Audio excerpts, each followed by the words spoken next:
Gotta get one amass in here.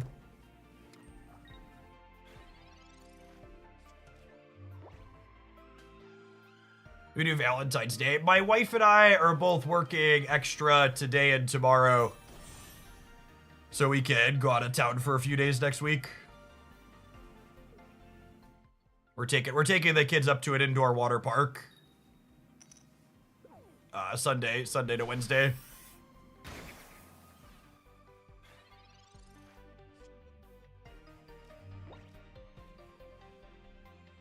We're going up to Great Wolf in Gurnee, Illinois.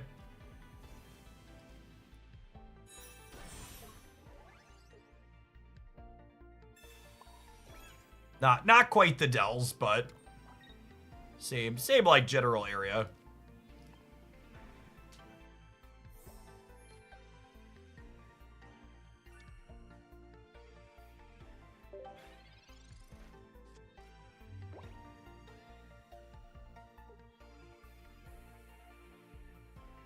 I had never pulled a God pack in my first 2,300 packs. After subbing to Jeff's channel, I hit 2 God packs in my first 20 of SmackDown. All the numbers are adding up to a very clear picture, gamers, is all I'm saying here. The Dells are outdoor. It depends on where you go in the Dells, Niv.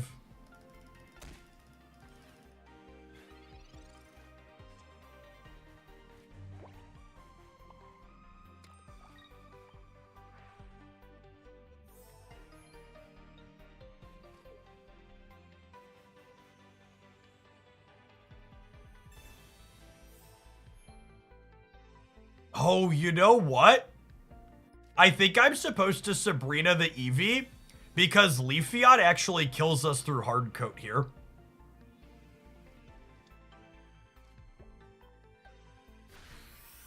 Leafeon does 90.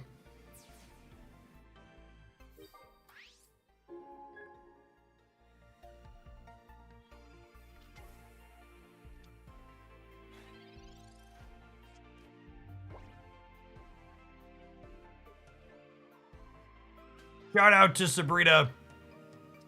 Constantly proving all the doubters post-Cyrus that she's still relevant and good. Oh my goodness, did my opponent DC? Because we murdered their Leafeon clear? No, they're back, okay. Could just be life. Nah, sometimes life happens. If they don't have an Erica or a potion here, they can't attack me. Because Rocky Helmet clears. Don't tell Scotty, chat. Scotty's about to find out here.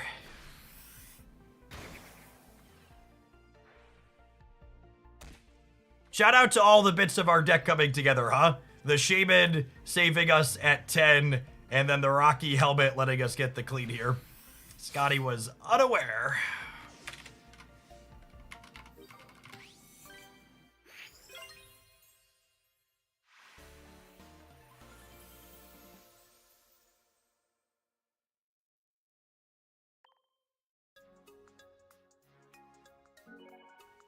How often do you get recognized in non-gaming public spaces? This happened once in a decade. I'm like a D-tier internet celebrity. Like, there's a lot of people in the world. I think all my platforms together have like 200,000-ish followers. It's not a lot in the grand scheme of things.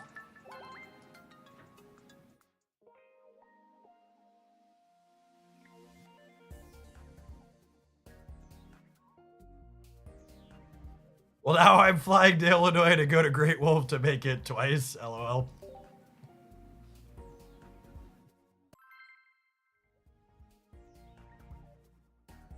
You can't recognize Jeff without his glasses. It's like Superman. That's true. I don't wear the glasses when I'm out.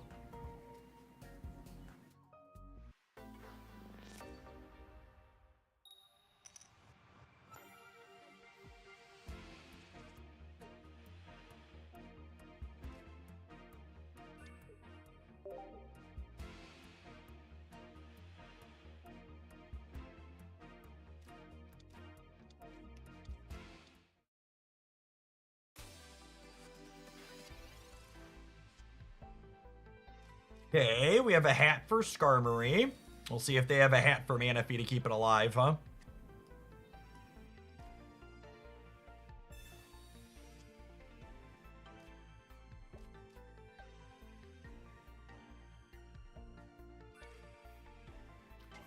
Oh, our tournament round paired. We'll hang out till our opponent checks in. What's other eggs matchup? Good, I kind of want to see that play out some more.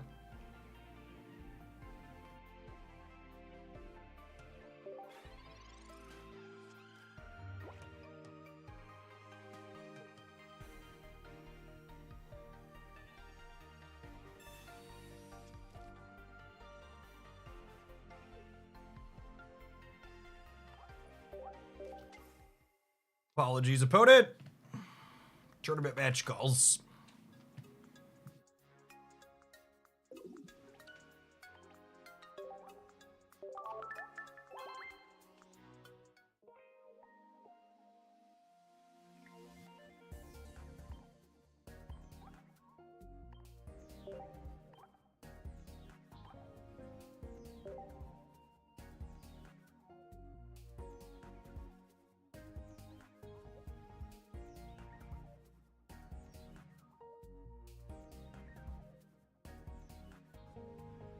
Our opponent's playing card for card the same Exeggutor deck we played against in the last round. No Leaf, 2 Sabrina, 1 Cyrus, 2 Capes, and a Helmet.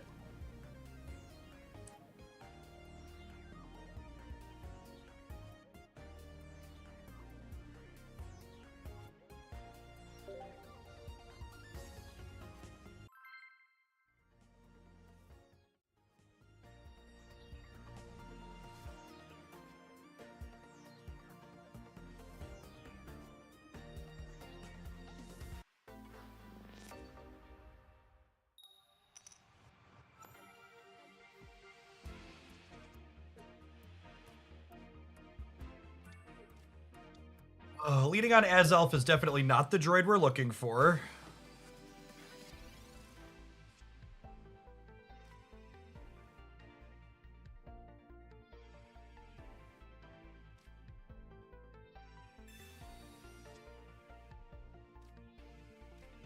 That is neither far-fetched nor Mismagius.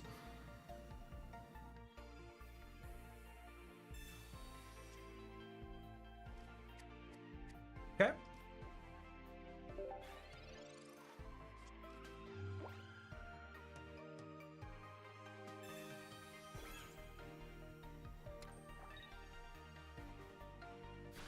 Top deck, X speed, communication for Farfetch'd, win the game.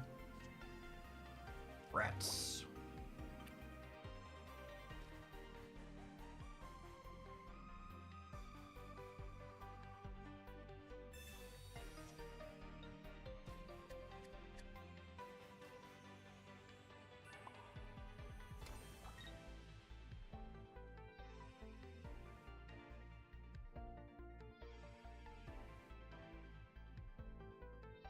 I think I want to play around the 2 copies of Sabrina by playing this out.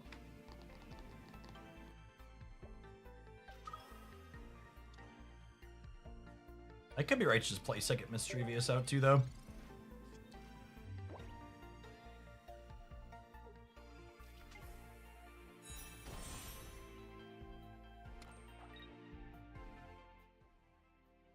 No Celebi here.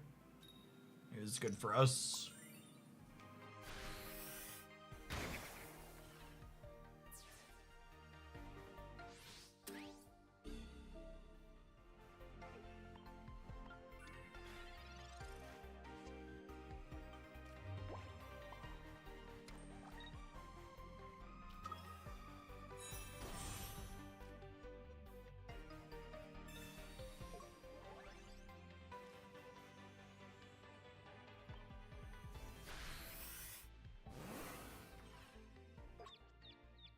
Maybe they don't have a basic, and they don't have an Erica, and they don't have a potion. They die, yeah?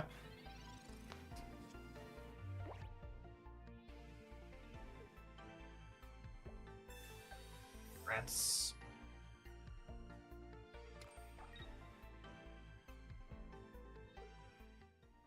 There's a lot of ifs. If ifs and buts were coconuts.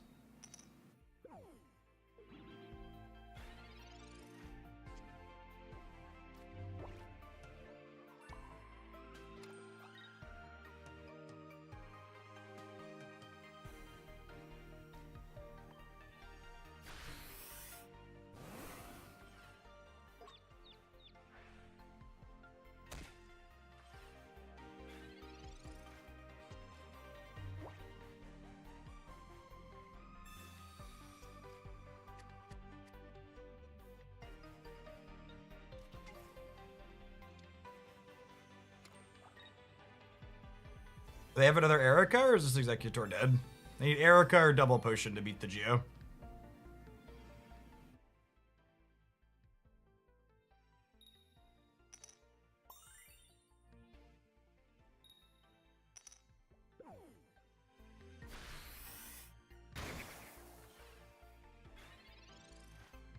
So opponent does have a line here still.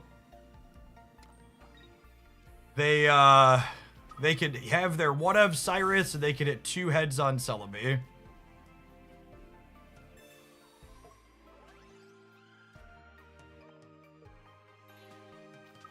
Is there any benefit to playing the Farfetch'd out? It's good against Sabrina, yeah. Is there ever anything else I'd want to put on my bench? I don't think so.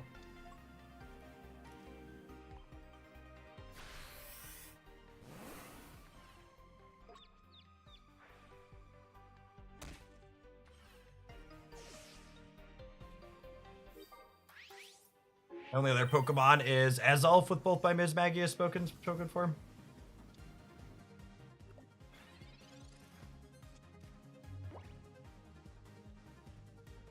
Yeah, double Geo hitting a relevant breakpoint for us here yet again.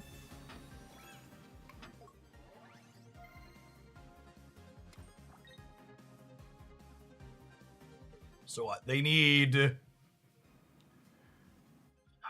3 heads over 5 coins. 4 heads over 6 coins, actually. Yeah, because I'm going to confuse them here.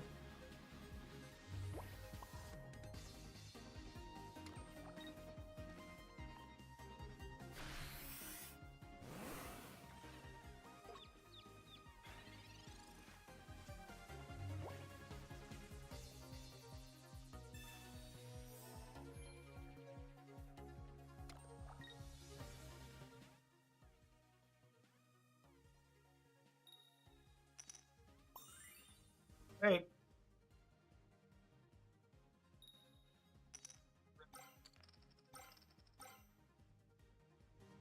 On to the next one.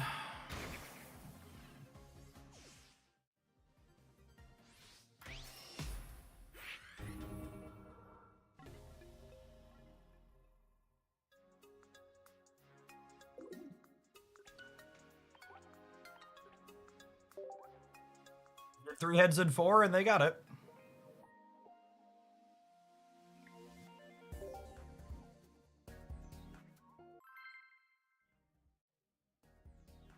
You ever tried TCG Live? I played the client before TCG Live for a bit, but making content here on the internet is how I feed my kids and put a roof over their head, and there's no content money in the traditional Pokemon card game outside of box openings.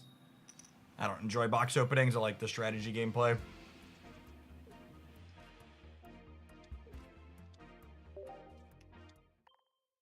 Geos and 15 cards.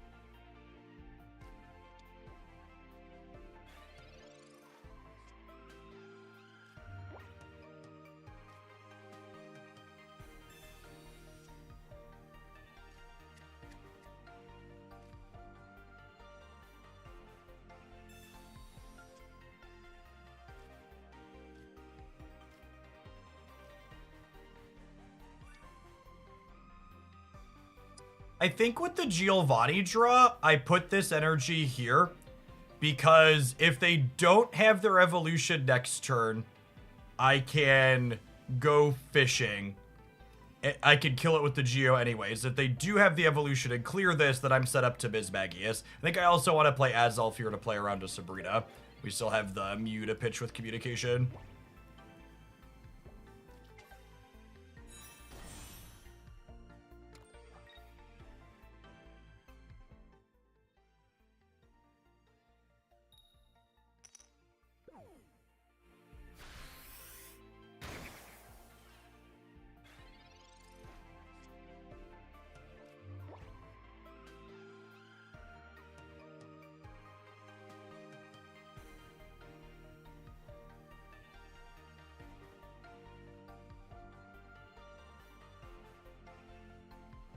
I think I'm not supposed to give up a knockout point here. Is it? God, I lose 25% of the time, but I feel like I'm supposed to just Confuse Ray this turn. I think is my best average permutation. It's just such high upside. There's a lose on the spot factor, but if they don't hit it, it's so like I don't want to take 40 to 80.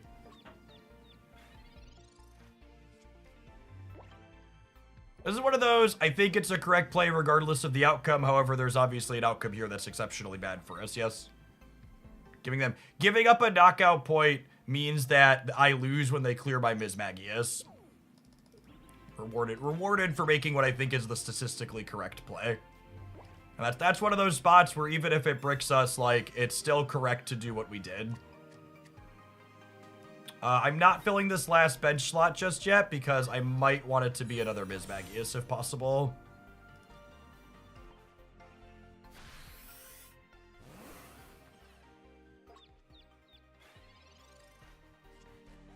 Kind of getting punished for playing the Azelf out here, since I can't build up Mew and another Mismagius simultaneously.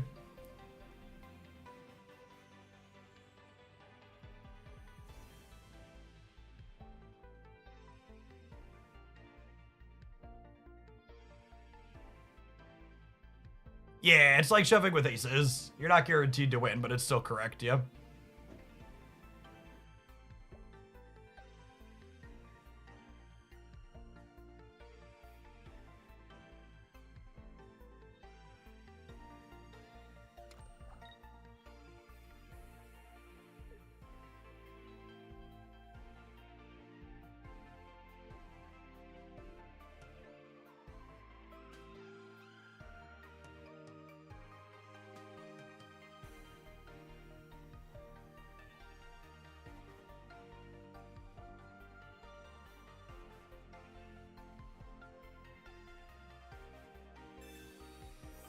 Is there a line where we try to finish their egg with Azelf to avoid having a Steel Cell later? Yeah, very possibly. Given the option to finish the egg with something that's not Mismagius, we'll take that. We'll take that option. For those of you just joining us, we are 4-0 in the tournament, but we are currently down a game in this 5th round. We're locked for top cut, though, at 4-0. It's 5 rounds, and everybody 4-1 and better plays a single elim top cut. Can we start charging up Mew? What does Giovanni do? They're going to 40 right now. 2 Giovannis let me clear this through a potion or a cape. So I think that's worthwhile. It means they have to have Erica. 2 Giovannis also let me clear through single Erica. So if they have just a potion or a cape, Farfetch with Geo clears this, then I don't give up the Mismagius.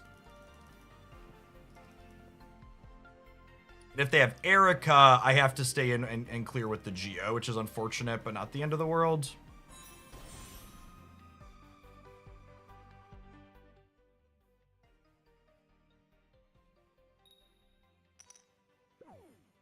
Would love to draw a cape of our own here.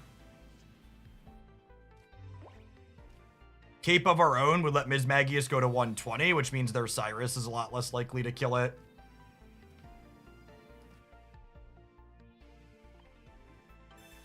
9 cards in their deck here still.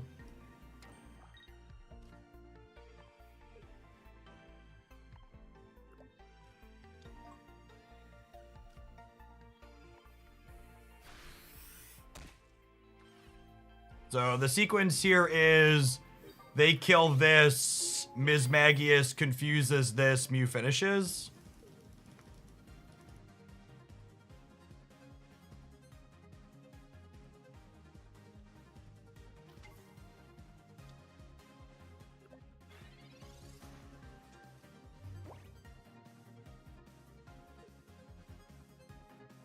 Them putting up the egg is interesting. They're not playing Leaf.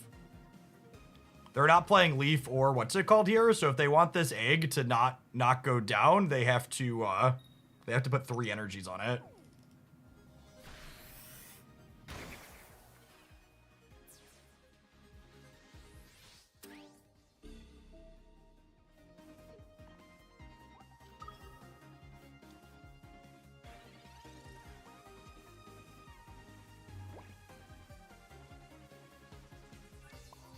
Towards a full health Mismagius sounds wonderful, especially if we can put a cape on it. Caped Mismagius takes 4 heads from Celebi to clear.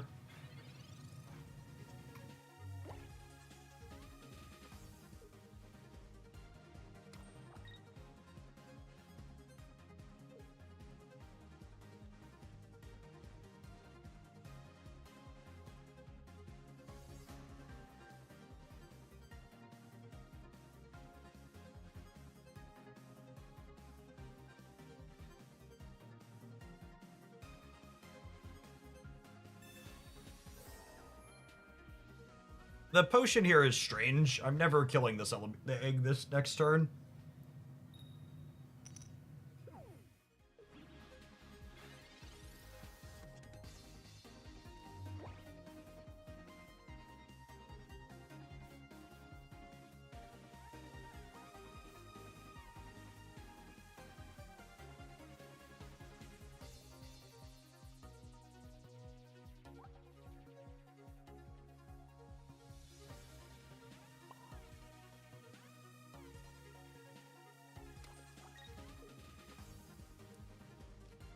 I don't know where I want to put the cape.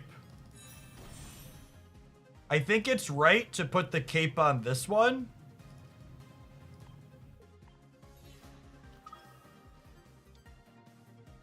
Because that way they need all 3 heads with their Cyrus. Because if they retreat this, I'm going to Cyrus it back up, and then the game should be done from there. So I think I just need to live the Celebi hit for a turn, essentially.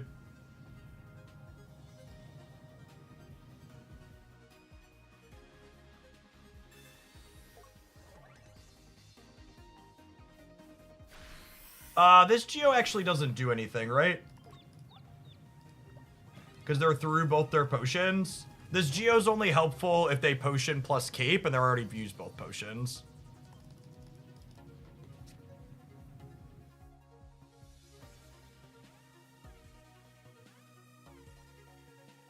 I think we're a favorite from here, but we're not guaranteed to win by any means. It's gonna come down to Celebi's coins as always. This matchup actually feels really close, and we haven't had any cheesy free wins with Duck and Geo.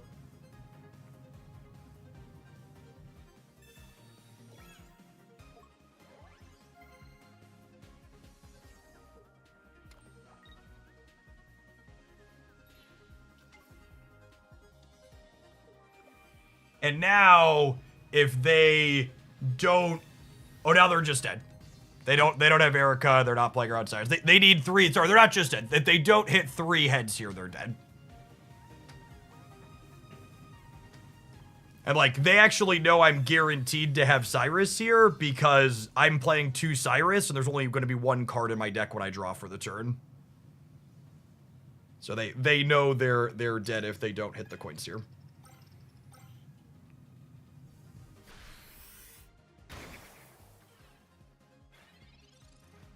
All right, and we're gonna force a game 3.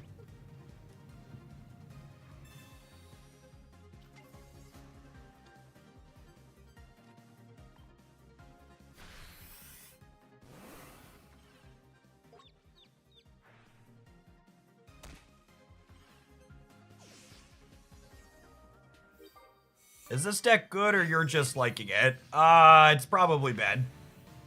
Let's see if we can hit 5-0 here. The only Pokemon Pocket content on the internet where we'll be 4-0 in a tournament, I'll tell you my deck's probably bad. It's a ton of fun to play. It generates really good, interesting games with a ton of decision points. It plays exactly the type of Pokemon Pocket I like.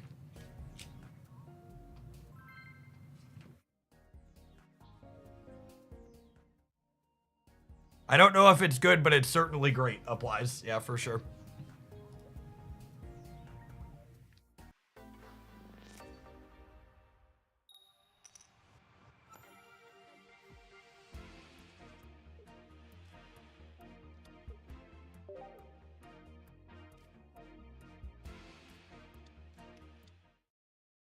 They have 2 capes. They have 2 capes.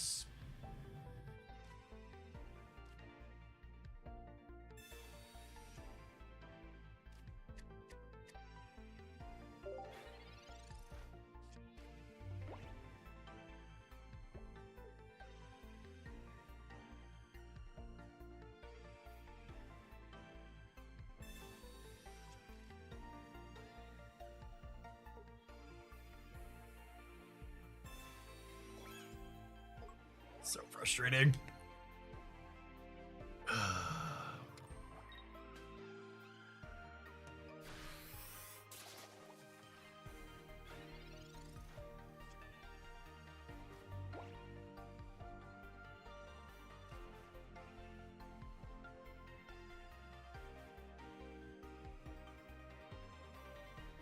Maybe they don't have Exeggutor. The problem is, it's not just Exeggutor that saves them, right? Exeggutor saves them, Erica saves them, Potion doesn't save them, but there's a communication, 2 Exeggutors, and then 2 Ericas that buy them time. And the other side of this coin is, I'm not supposed to play out the other one of these in case I draw communication, right?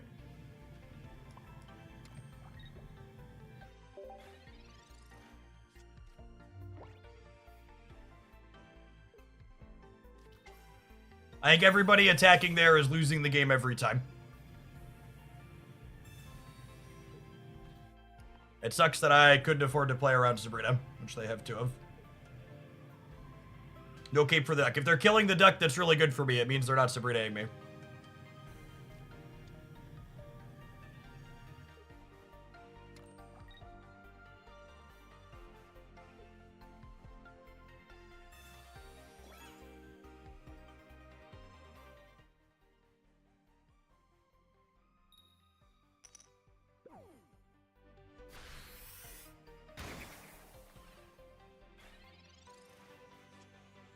The second energy going on the Exeggutor makes me smile.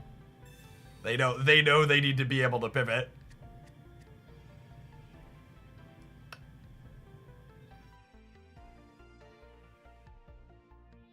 This is actually a close one. I can see a world where it's right to pivot into the Azelf here.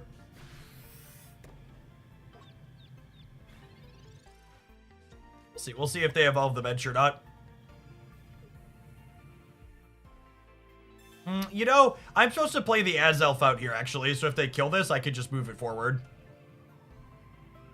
It's a pretty big mistake. It cost me an energy tempo if they hit through their confusion.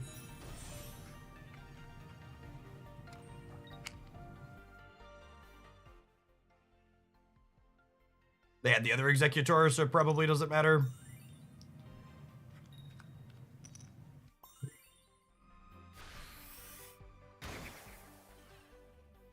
Feels like a Cape on the Duck start cracking for 40 angle here, yeah?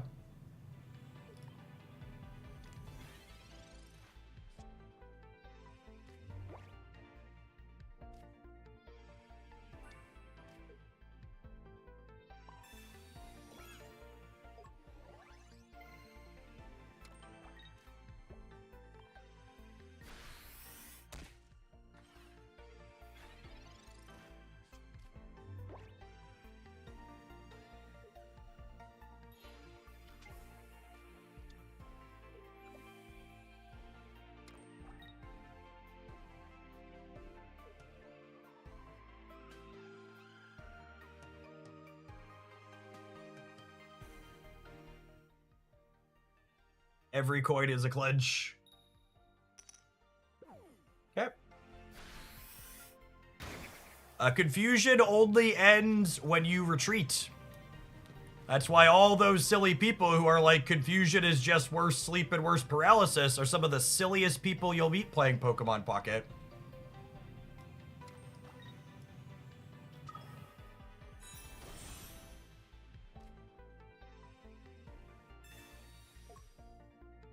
Great. So you're saying there's a chance. Or evolve. Yeah, retreat or evolve.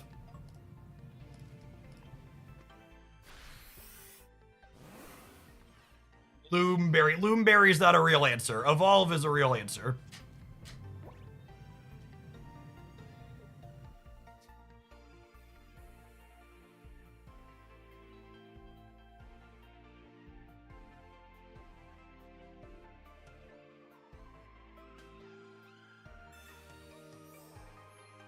And again, no Leafs or X speeds in their deck. They are two more turns away from retreating this.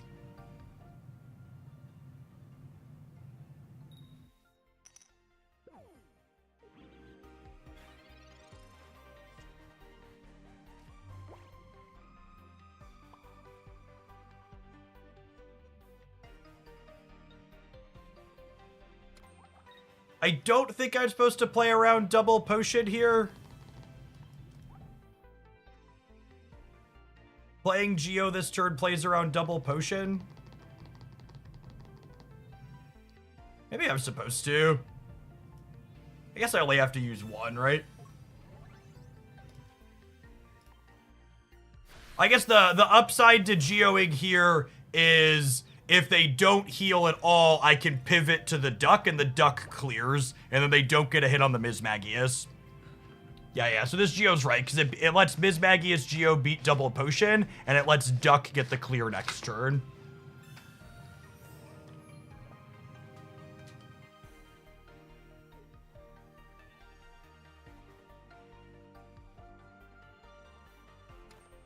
If this deck's done anything for me, it's made me a Giovanni believer again.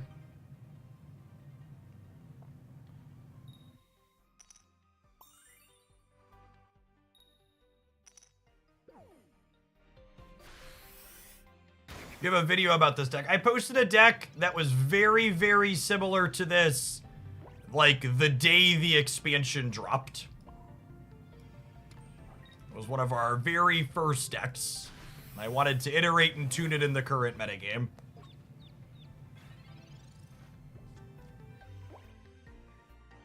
They've not Cyrus'd us yet, so we could be in a little bit of trouble because I don't have another Mismagius, and they could hit heads on this.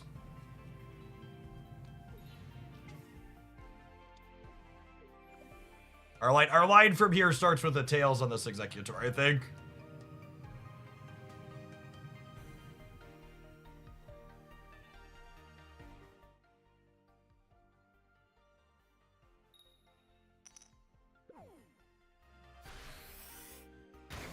All right, and now I want to draw a cape or my other confusion dork.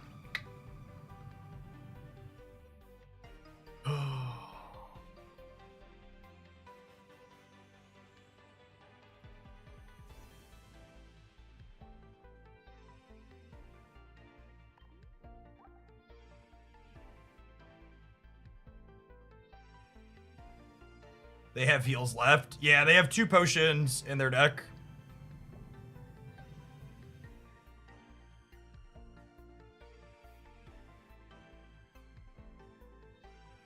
I'm definitely finishing the back with Azalf. I just don't know if I'm playing Mew or not.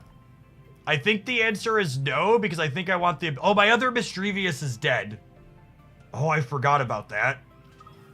Because they high-rolled us.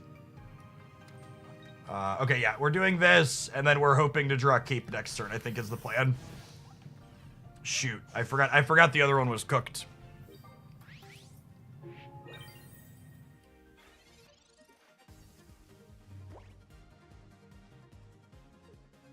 Oh, the cape is on the duck as well. Oh, we might be cooked, gamers.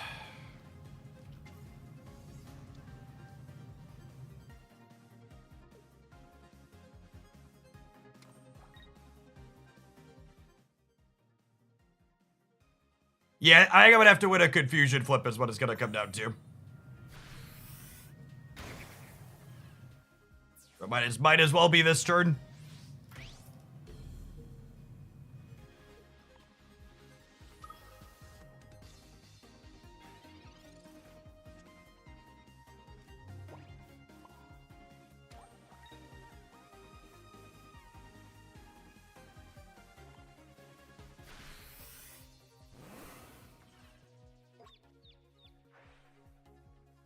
If they hadn't flipped heads on the Azelf, sniping the Celebi could have maybe been a line, but they do have 2 potions. So the problem here is I'm going to have to win 2 confusion flips because they have Cyrus. So I need them to brick, and then I need them to brick again. They have no Erica. They have 1 potion. So what are their cards? They have a Pokemon Communication, a Potion, a Cyrus, a Sabrina, and this is the game. Okay, we won. We lived the first one. We have to live another though, yeah?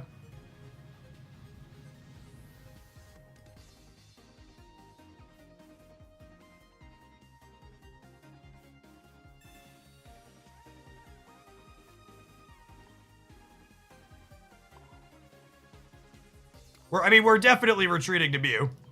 It's just they have Cyrus, so we have to win another confusion flip.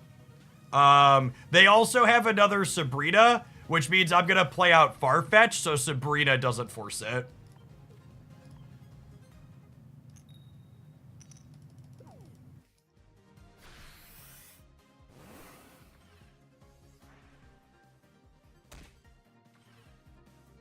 So now it's Cyrus and a confusion flip.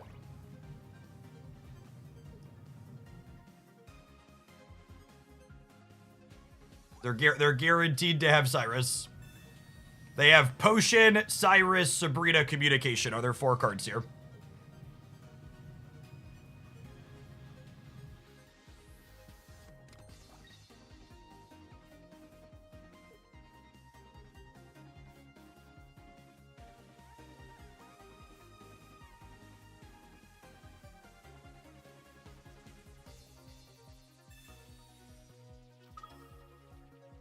It's my lady.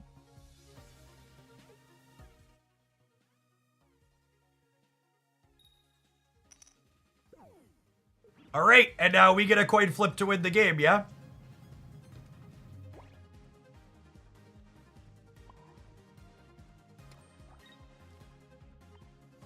We flip heads here, we win the game?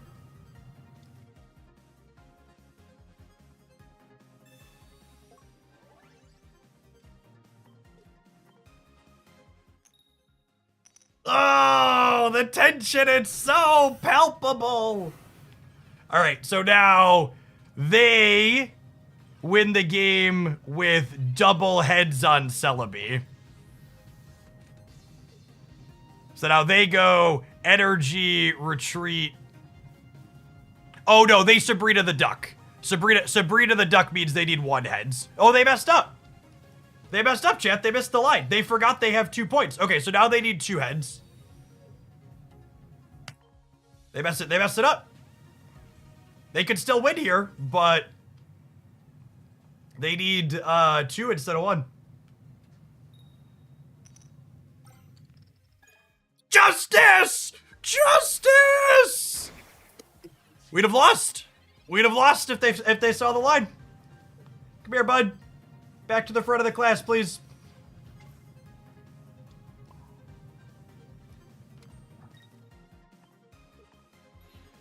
What a game.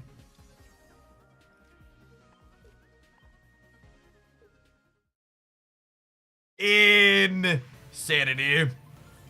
5-0. 5-0, gamers. Oh, was it confused? Oh, they were confused. Okay, so they needed 2 heads regardless. You're right. Okay, they didn't miss anything. It's actually the same though. Yeah. Okay, so they didn't make a mistake, but they were in a spot where they needed They need. I mean, I was guaranteed to have the Cyrus. They didn't force me to do anything. They knew I had it. My whole deck was in my hand.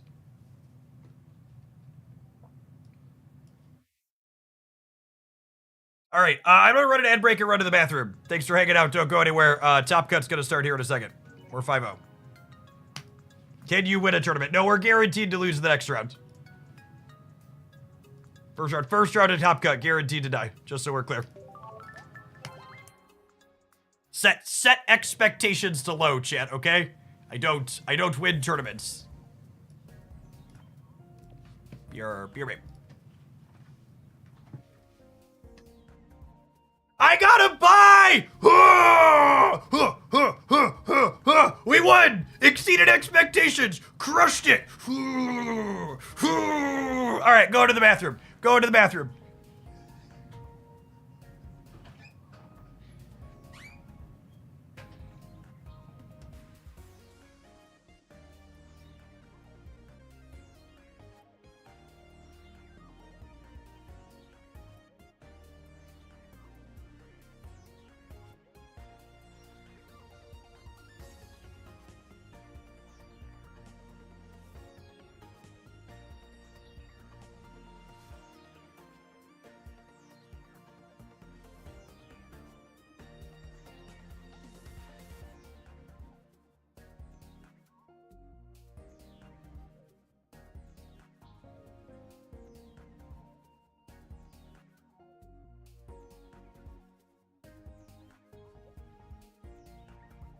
You know what? I'm gonna be back again. I feel like I deserve a treat, chat. I'm gonna go mix up some advance. I deserve something sweet. We're playing something sweet. I deserve something sweet.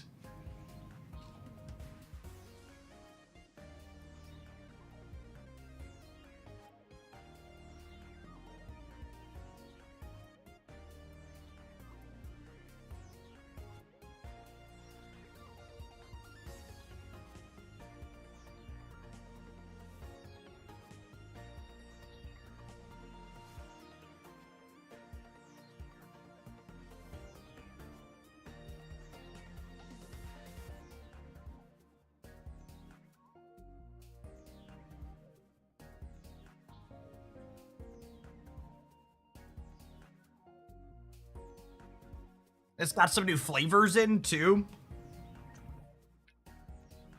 For folks who haven't heard me shill before, Advance makes wonderful flavored mixes of all sorts of kinds. Hydration, focus, and energy mix. I'm not a big caffeine guy, but I enjoy their hydration mixes. It's got what plants crave, Chad. It's got electrolytes in it.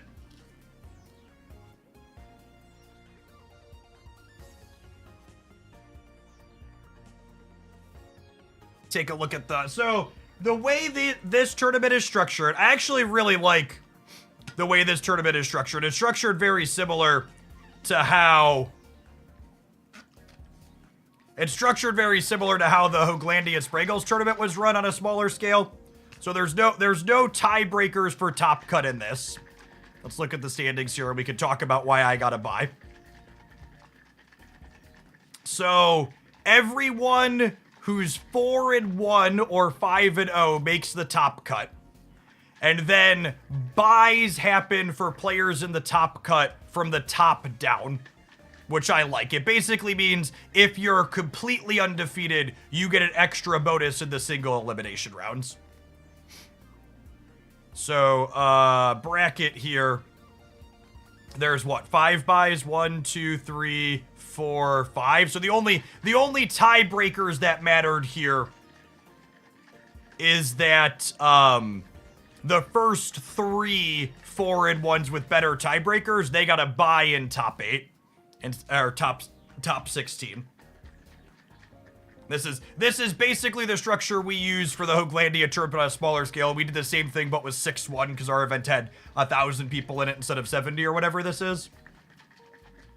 We got a relatively diverse set of stuff here. Our 4-1s, we got some we've got low putty Darkrai at 4-1.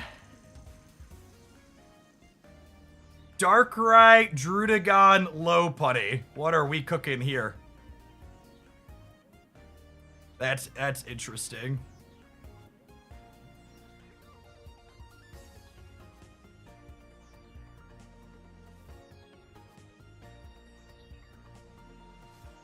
Gobbled up Gyarados. Nothing else of note, just us and them. Looks like it. I'm sorry, come again? I think I saw that fanfic about Lopunny, actually.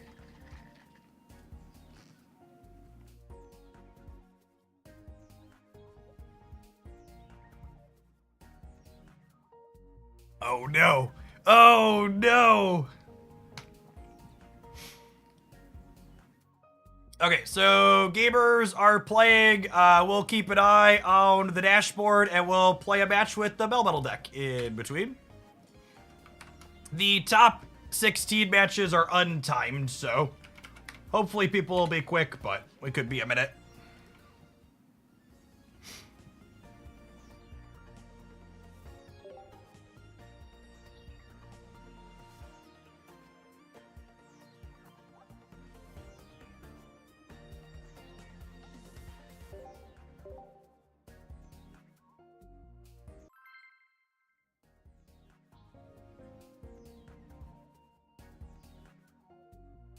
This game is crazy good. I was honestly surprised, Ricardo, at how genuinely good the gameplay mechanics of Pocket are.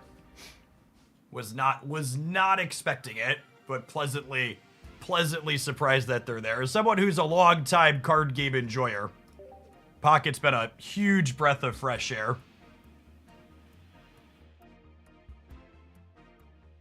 Pokemon Pocket did for Pokemon TCG what I was always wished Wizards of the Coast would have done for Magic the Gathering, as someone who played Magic the Gathering for decades.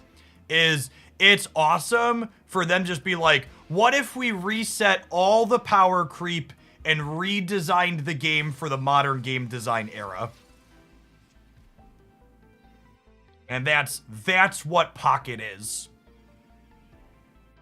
It's the Pokemon TCG designers that have 30 years of experience were like, we get a chance to reboot this game that's awesome. Let's reboot it.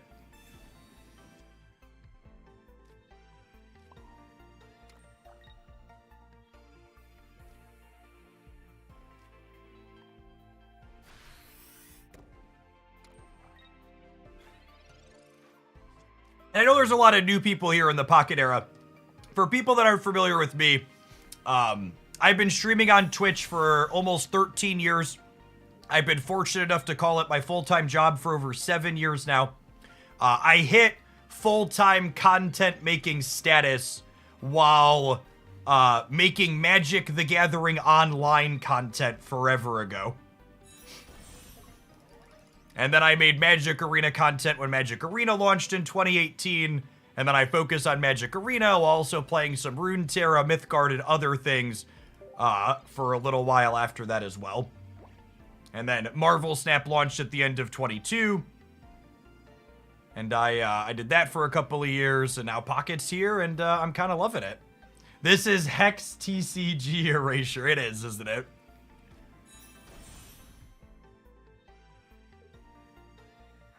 I should put the tournament record in the title, huh? 6-0 tournament with Mismagius.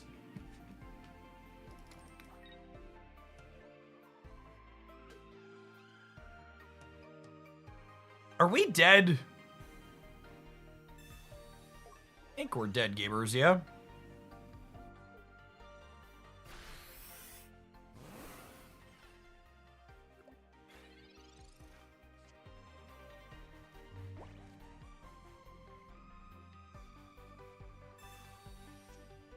If you ever won a Pocket tournament, absolutely not.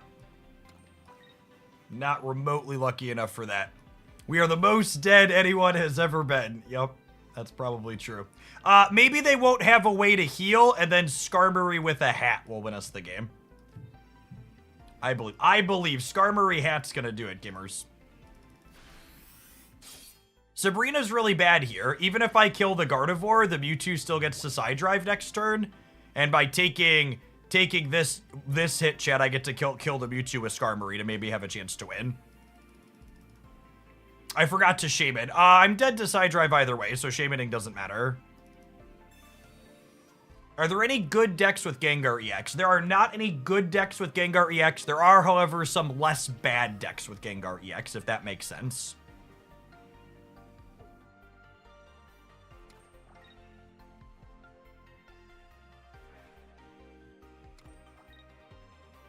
Do you have a potion here, or do you just, like, throw your energy away for no reason? We actually, I've been on a Mismagius kick lately, trying it in lots of things, and we actually played Gengar Mismagius on stream yesterday or the day before, and that's definitely going to get a highlight on the YouTube channel. It felt, surprisingly competitive, let's call it.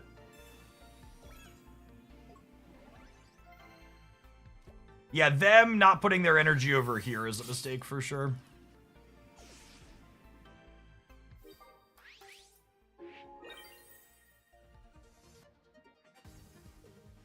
I really love the fact in Pocket that nothing ever feels reminding or grindy. The lack of grind in Pocket is so incredibly refreshing.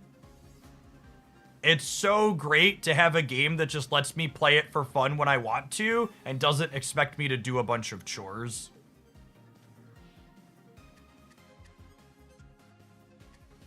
And I know I'm very fortunate to get to play this game as my job for the last couple of months now, but there's even days where I'm not live, where like I just log in and open 2 packs or 3 packs for the day with the premium thing, and I don't feel bad about it, right? Like, I don't feel like I'm giving up something or missing out by only doing that. Are we just cooked? I think we're just cooked. I don't know how we get the last one. I guess if I can, with the Cyrus and the Sabrina, I can only deal 100 here. Yeah, not 110.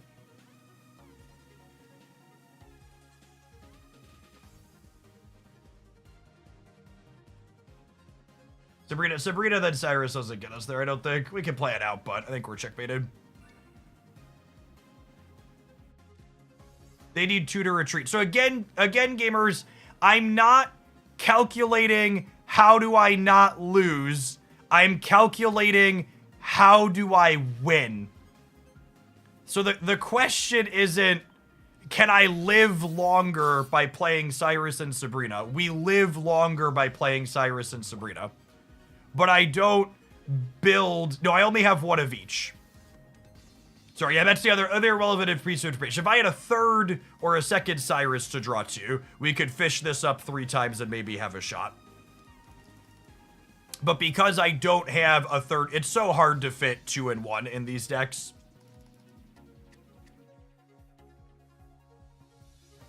Aiden Fruden, thank you for the 7 months of Prime. Really appreciate that direct support. It's a big part of why this is able to be my job.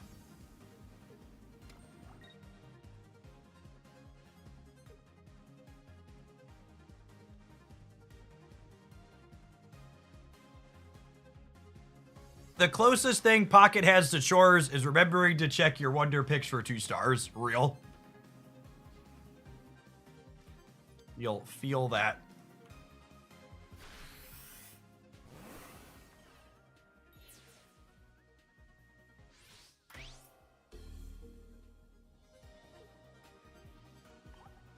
On from here. Speaking of, I'm gonna check my thing.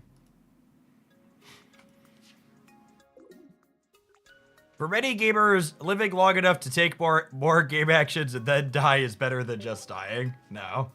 And that's, I think that's the #1 thing players who are struggling to get better at Pokemon Pocket aren't able to do, is step 1 in finding a winning line is figuring out how to not lose that turn. But the thing you need to do to be good at this game is not just figure out how to not lose. It's figure out how do you turn, okay, I didn't lose this turn, into winning. Like, how do you draw the dots between those two points?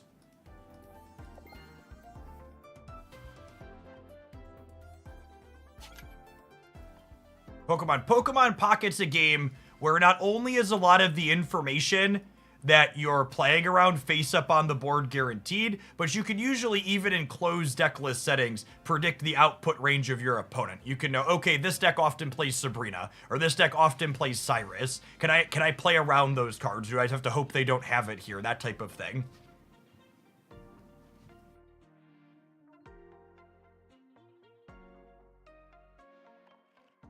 I think ladder systems are one of the many things that cause stagnation and a lack of innovation in other card games. When you are playing a ladder system, the goal is to just play a deck that you know is good, because innovating requires you to be willing to lose. So, to make up numbers and give you an example, if there's a ladder system where you can win with a deck 53% of the time, but there's a deck out there that hasn't been discovered that lets you win 56% of the time, but you had to lose 100 games to find it, it wouldn't be worth finding the 56% deck, because you'd rather just play that 100 games and every game after it with the 53%er.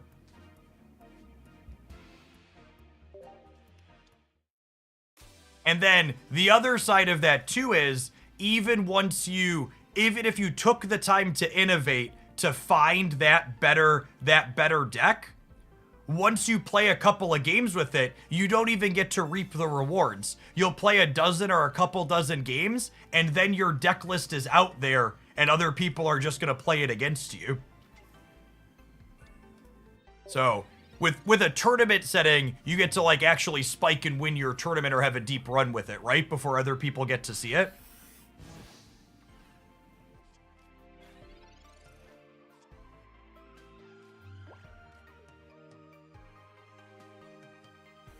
Just XP and crack up for 50 here.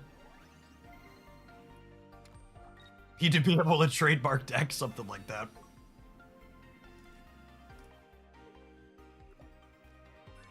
The match we are waiting on to play our next round just started game 3. So hopefully we'll have our top 8 match here shortly. Can you re-explain the set release theory about 1 pack versus 3 for launch and 2 packs every 6 weeks forward? We might see another 1-3 split for Pokemon Day, right? So the number one thing I would emphasize is that we literally have no consistency about how Pokemon Pocket has released their cards. So we kind of just don't know is the answer. But the way the economy is structured in Pokemon Pocket, a free-to-play player with average variance opens approximately 40 EX Pokemon per 12 weeks. And if they release 4 booster packs per 12 weeks with 5 EX per booster pack, you then get 20 new EXs, or approximately exactly how many a free-to-play player opens.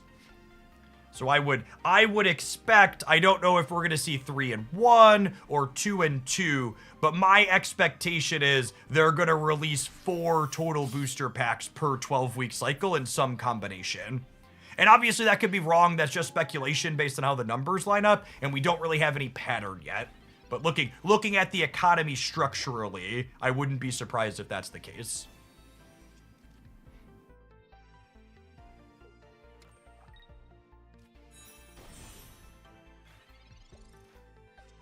Hey Jeff, I'm an old Magic Arena player, and I was wondering if you could give your opinion on why longtime Magic players seem to despise this game. See, I actually don't think that's true at all, Tymo Mythic. You are very far from the only person who, you are very far from the only person who's been a former Magic player that's found their way over to here. In fact, as someone who previously had a Magic the Gathering audience, I have had a lot of people who were previous Magic the Gathering players who didn't touch Marvel Snap, who are here playing Pokemon Pocket now. I think I want to hit the Pidgeotto here. Now, that being said, in general, Magic the Gathering players and card game players as a whole tend to be very heavily tribalistic and resistant to trying new things, because playing a card game and playing that card game well doesn't just require a heavy financial investment, it also requires an incredibly heavy time investment. So you'll find a lot of card game players in general tend to be relatively toxic towards the idea of any new kid coming to the block, because that new kid coming to the block serves as a threat to the thing that they've invested thousands of hours and dollars into. And there's this idea that if they acknowledge the new thing might be good, well, then maybe all their investment in the other not new thing was wrong and they made a mistake. So there's this very sunk cost tribalistic persona about it. And it's funny too, as someone who's jumped from Magic the Gathering to Marvel Snap and is now jumping from Marvel Snap to Pokemon Pocket, you could basically cut and paste all of the comments Magic the Gathering players made tearing down Marvel Snap as being a bad game and substitute Pokemon Pocket, but Marvel Snap players saying it about Pocket. And again, not all Marvel Snap players. A lot of my audience came over with me. They're great. They're enjoying Pokemon too. But like, you know, Pokemon Pocket's a baby game, or it's too simple, or there's no depth, or it's all variants. Like all of those things Magic players in my audience said about Marvel Snap, and then a bunch of Marvel Snap players I've heard say it about Pocket. Yes, there are a ton of Marvel Snap players that bash Pocket. It's very, very constant.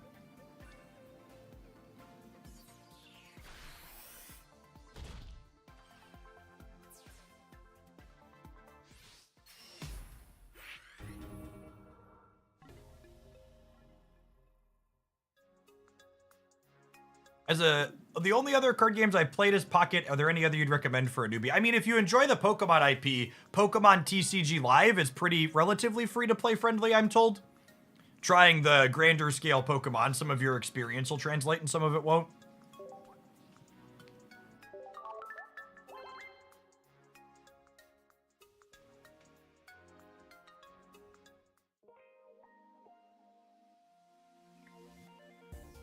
All right, I'm gonna run an advert now because we're gonna have our top 8 pairing here soon. They're in game 3, the match we're waiting for, and I don't want to have an ad play in the middle of the tournament game. I always try and control my adverts so that way they don't interrupt the game. So let's take a quick 2-minute break. If after the 2 minutes is done, their game hasn't finished, we'll try and play one more with this, but we'll have the top 8 of the tournament where we're 6-0 with Mismagius up here in a little bit.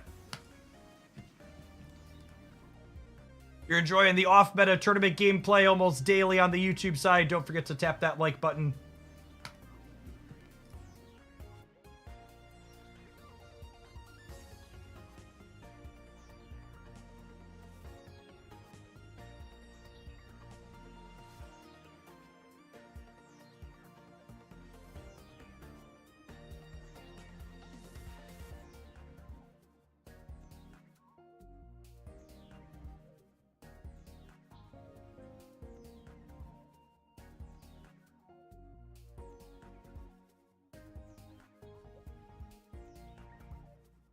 Oh, actually, I'm gonna run and grab my lunch real quick since we're on a break.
What are they playing?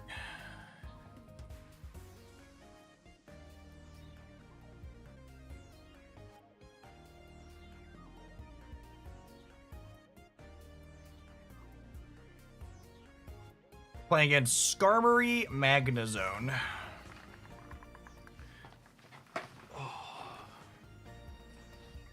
Lunch off to the side for now.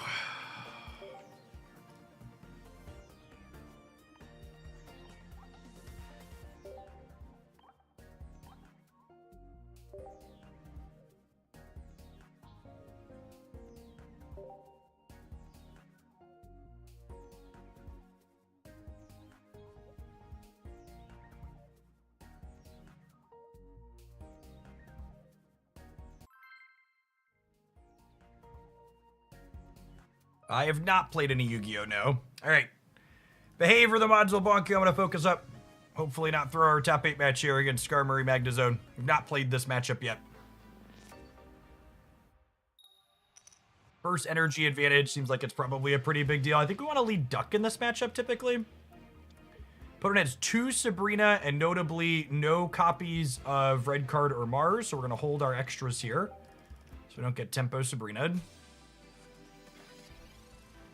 The cape with the Duck in our opener is actually really beneficial because it means if they Rocky Helmet this Skarmory, I can Leak Slap them and not die the following turn to Metal Arms.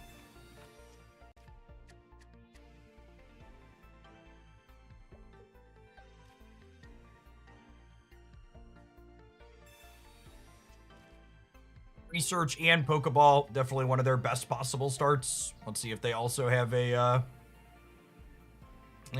hat here. They do.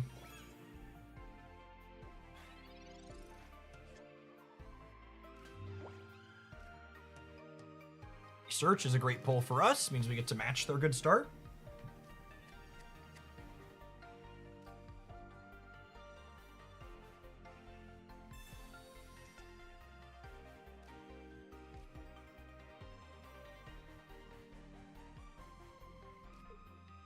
They have no copies of Giovanni in their deck, which means they can't kill the Duck next turn. So I think I vibe on playing out basics here to play around the Tempo Sabrina. They have 2 Sabrinas and a Cyrus.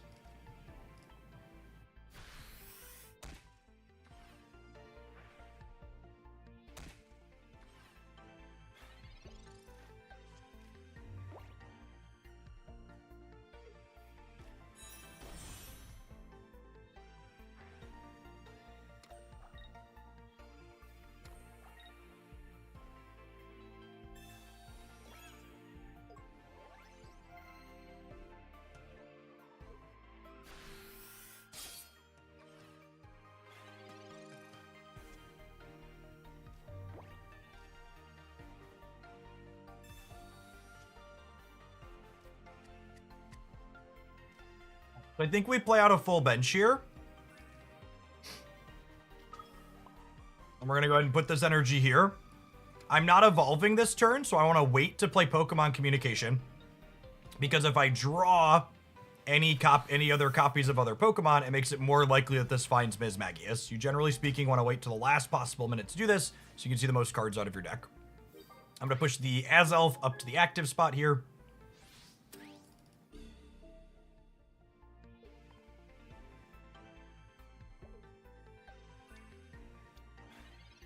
If they have the zone here, they can blow the Azelf away, but then they only have 2 shots with it, because they don't have lightning energy in their deck.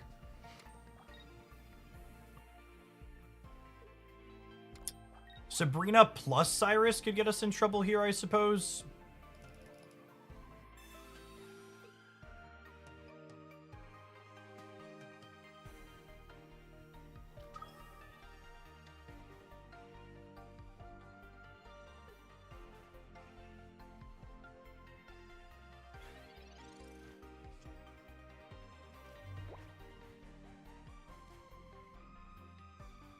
If this finds X speed, we're in such a good spot.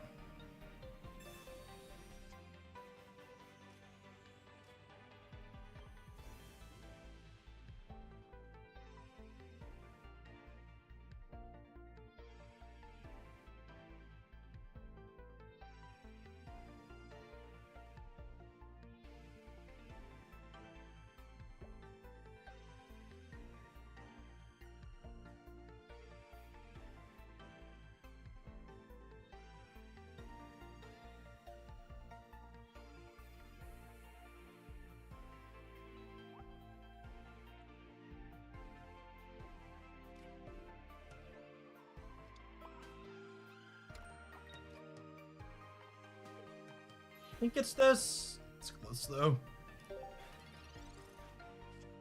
There could be a world where we put this up in Gamble the Confusion. That's probably wrong.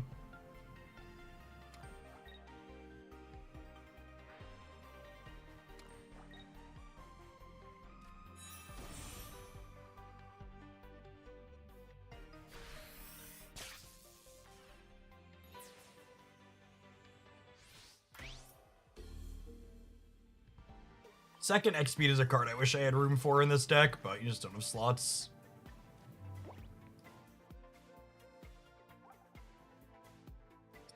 Two Mismagius are literally the only Pokemon left in my deck, yes, it's 100%, because we waited to play it.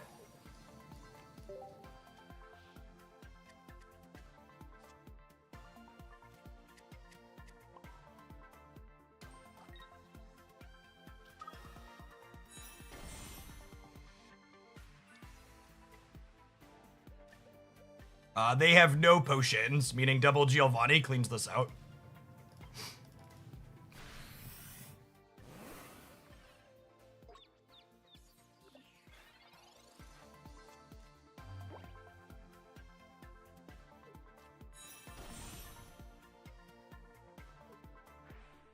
If they hit tails, we probably win the game. If they hit heads, we're gonna be in trouble. Yeah, like the one spot we could fit an X speed is like in the second Giovanni slot. And this game's kind of showing why. We've had a lot of games where like we needed both Geos. It's a big coin.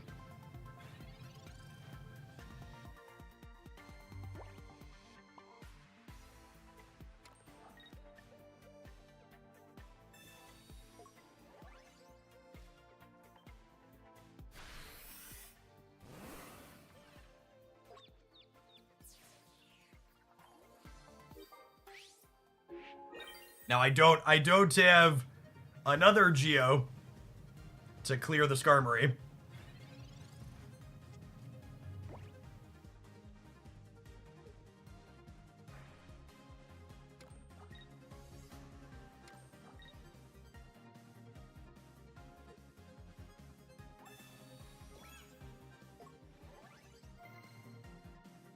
I'm dead to Cyrus Magnezone now.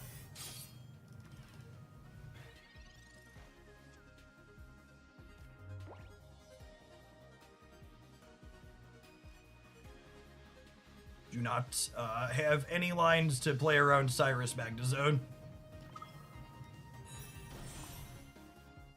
They have one Cyrus and then one Magnezone left.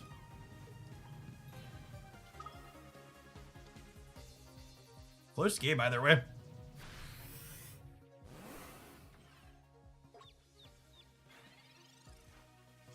This deck plays it's just such satisfying games of Pocket.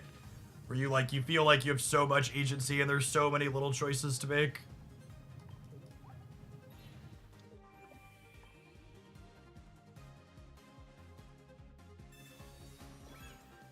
These last two cards, Magnezone Cyrus.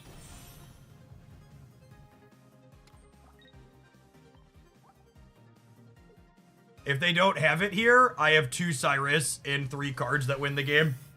66% to win here. What an insane set. Holy. On to the second one.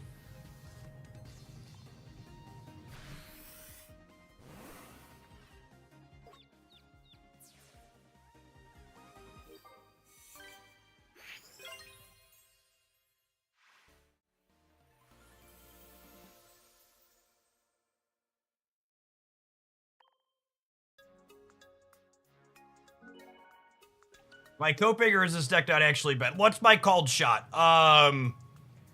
This deck's gonna have a 42% win rate in the Ursi tournament tomorrow.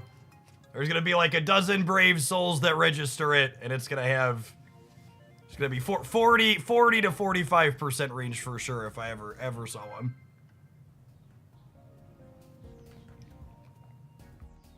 I was gonna guess 35%. No, I'm coping. I'm giving it 40. All right, I'm gonna focus. I'm ignoring chat. I'm ignoring Jet. Let's play well.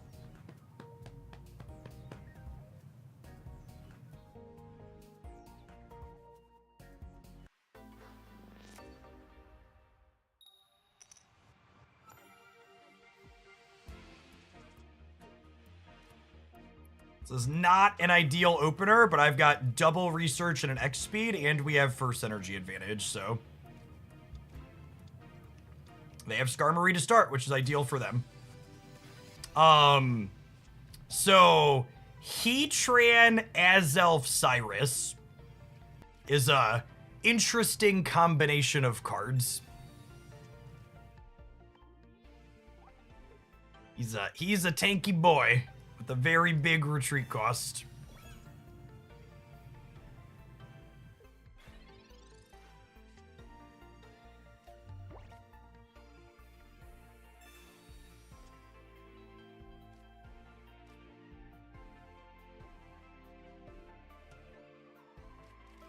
Yikes.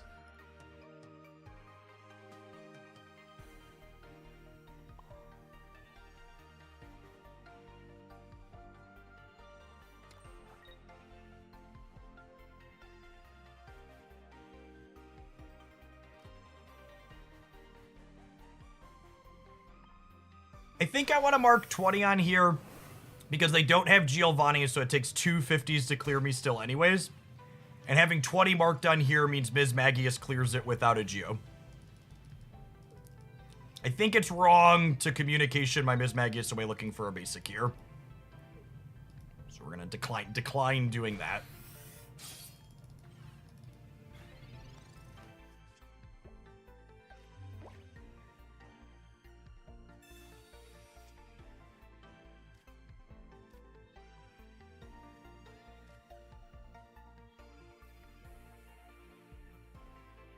The wrong one.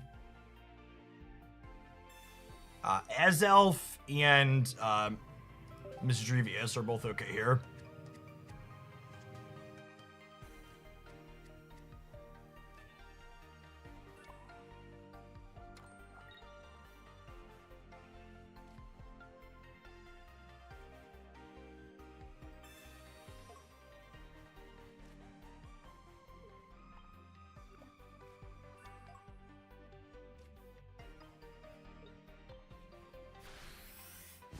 Snoot boop that one. They have no potion, so they can't stop us from Cyrusing the Heatran up next turn.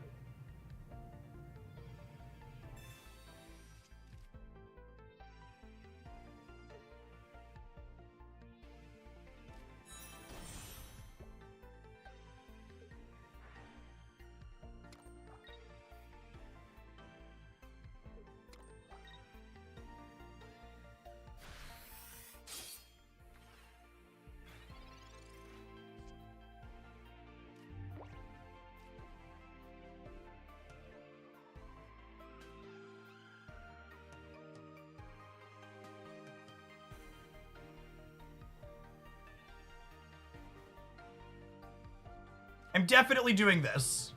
So let's not kid myself and get that out of the way.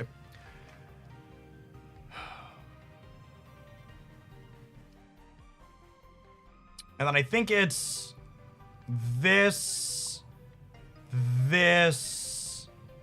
tap this.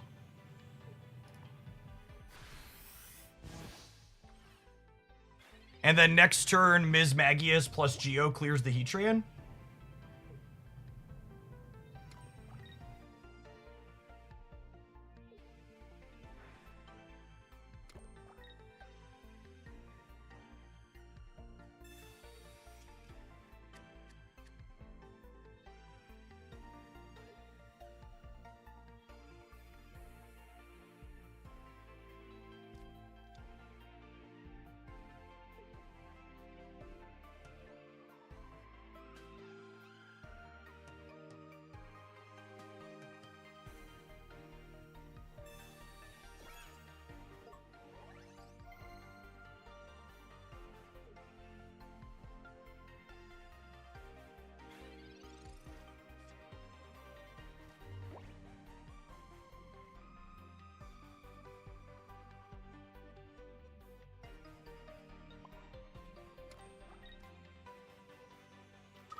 Do we ping Magneton now?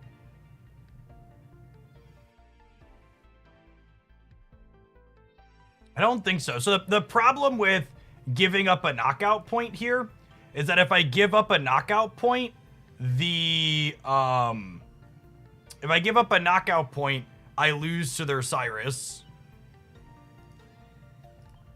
So I think I want to put that off as long as possible. Yeah, and I think I Geo here, so that way, if they want to hit me with Steel Tackle, they're going to recoil and knock themselves out. That cape is suspicious. If you think playing this cape is suspicious, you're terrible at Pokemon Pocket. This is an open deck list tournament. My opponent knows I have 2 Mismagius and 2 Giovanni in my deck. It's literally just a good play.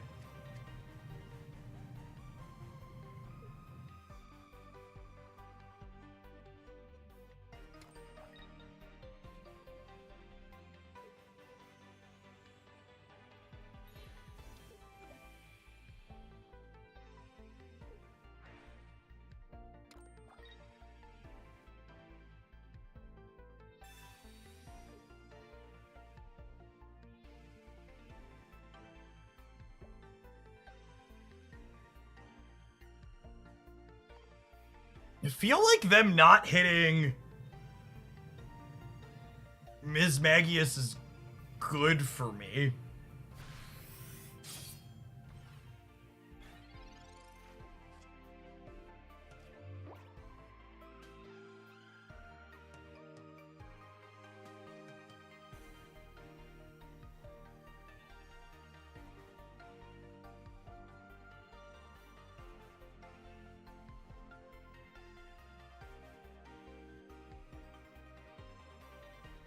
Do I Mismagius clear the Skarmory now? I think so. I think so.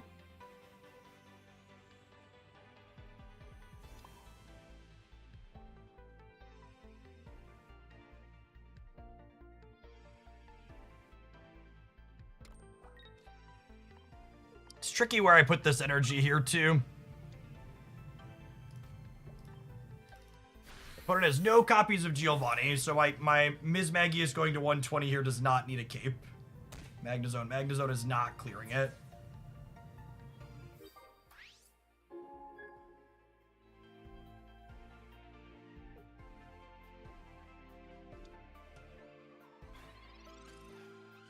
There's arguments for all the places to put my energy next turn. It might have been right to put it on the Duck since that's the one that doesn't get Cyrused.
Checkmated?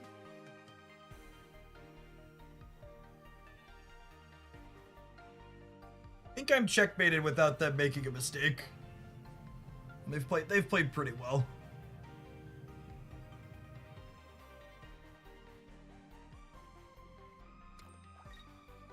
My best chance to get a mistake is to take my second point here.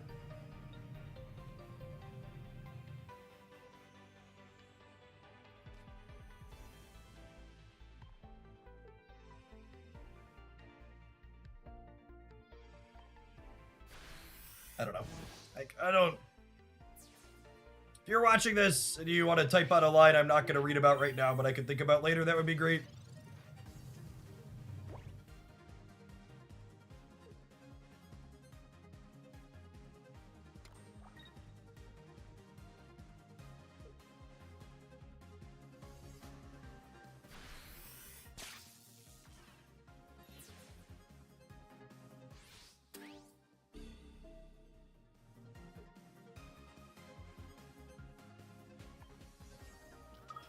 Oh, Cyrusing Heatran bought 2 turns. Could that win the game? Oh my goodness, was that the line? That was the line. If I Cyrus the Heatran, I could have used the Azelf to soften up things on the bench. That was my second Cyrus though, yeah? It was my first one. Yeah. GG. I think there was a line. I'll have to think about it later. We got to move on to the next game now. But I think there was a line to Cyrus. I think there was a line to Cyrus the Heatran and then soften the bench.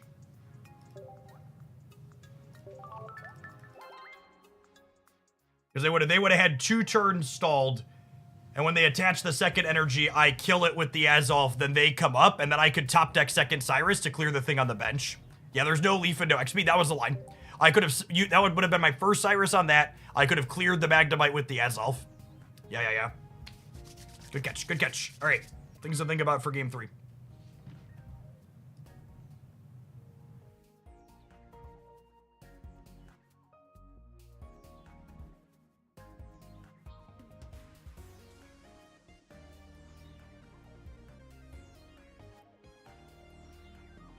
We already used our other Cyrus.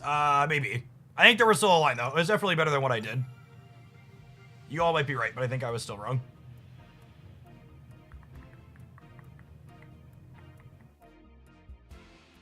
We have Pokeball research, but they have first energy advantage. Maybe they won't start Skarmory for the first time. They played 2 basics, which means they're incredibly likely to start Skarmory. It's really unfortunate. I think we open Farfetch'd. Yeah, them starting Skarmory all 3 games is very lucky in their 5 Pokemon deck. Maybe they won't have a hat for it, huh? I think in games like this where we lack first energy advantage, we typically want to get Mismagius set up on the bench and just let our first one take hits to go down. No Giovanni in the opponent's deck, so I don't need to show them anything that I have here. We can just pass. They can't kill this.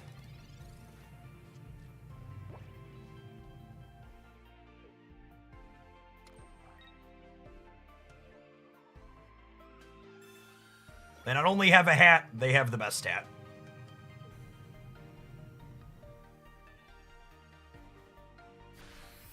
The research is nice for us.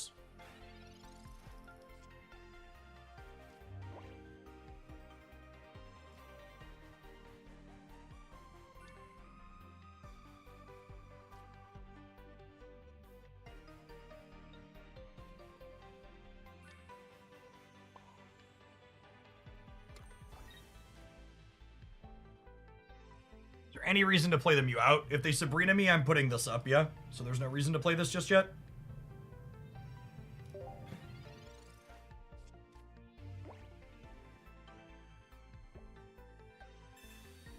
Research is probably the best non-Magneton top deck they had.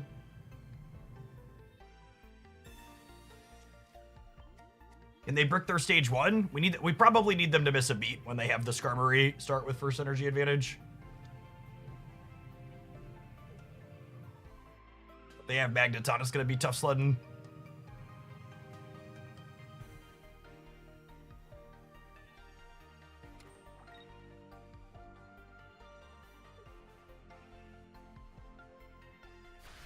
No Magneton. Okay.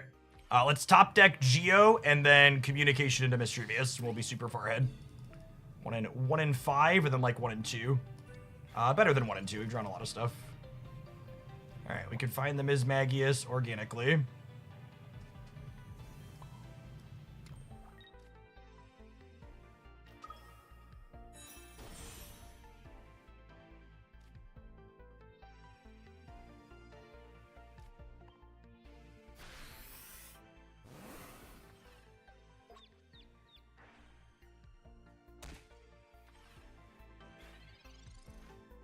The attack coin flip next turn is a big deal because it's the difference between Mismagius dying to a 110 hit and not, which makes their Cyrus Magnezone much scarier.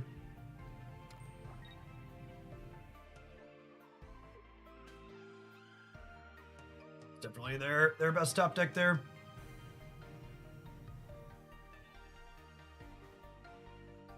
We beat eggs twice during our 5-0 run with this. Mismagius Confusion on Egg Tree is really good. Definitely catch tomorrow morning's highlight if you want to see that matchup. It was a really good set. 2 really good sets.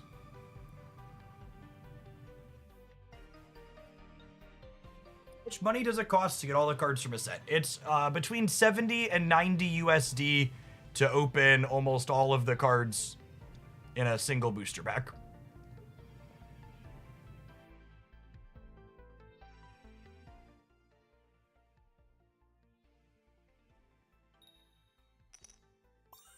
Flip means we're dead to a combination of 2 cards at any point here.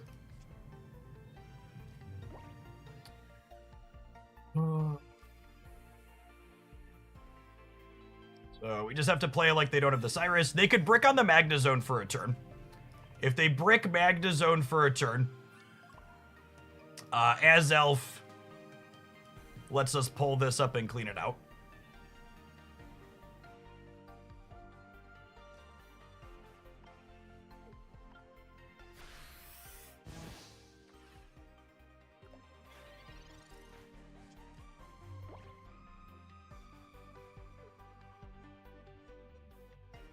This is a line you take a lot in against these Magnezone decks, is you tap it with the Psychic Arrow, and then you can Cyrus plus clear it with this. And we are just dead to Cyrus here. I assume the game is over.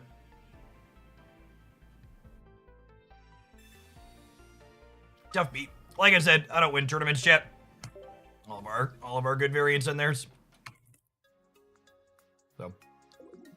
someone in chat had a fun stat. They're about 64% to lead a Skarmory, so they're 26-ish% to lead a Skarmory all 3 games. So they hit their 1 and 4. So 5-1 in matches played. I like this deck a lot. We'll probably run it back in tomorrow's tournament. It was a good solid run. Deck was a ton of fun.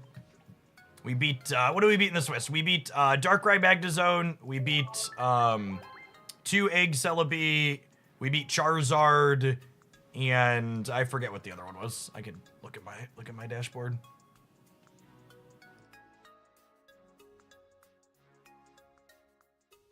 What's the other one?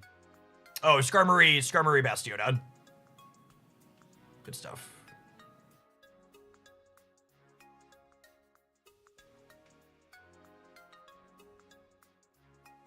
I preferred starting turn even 1 time during this tournament. We did not get any free wins against the Eggs decks with Farfetch plus Geo. That being said, the Giovannis were definitely really good, so even though we didn't cheese anyone with them, I would play them again. Yeah, and that's the big thing. Like, maybe I took a bad line in game 2, right? Is there a general rule for theory crafting pocket decks? The general rule is you want usually 3 Pokemon lines and then 2 Pokeballs and 2 Professor Researches. Some exception to that rule, but that is what it comes down to. All right, I'm gonna play 1 more with this Melmetal deck, and then we're gonna move on to our second. This tournament like fired off really quick all around, so we haven't played a ton of viewer decks today. So we'll play 1 more with this, and then we have a Yan Mega Magnezone Manaphy deck. That's kind of sweet.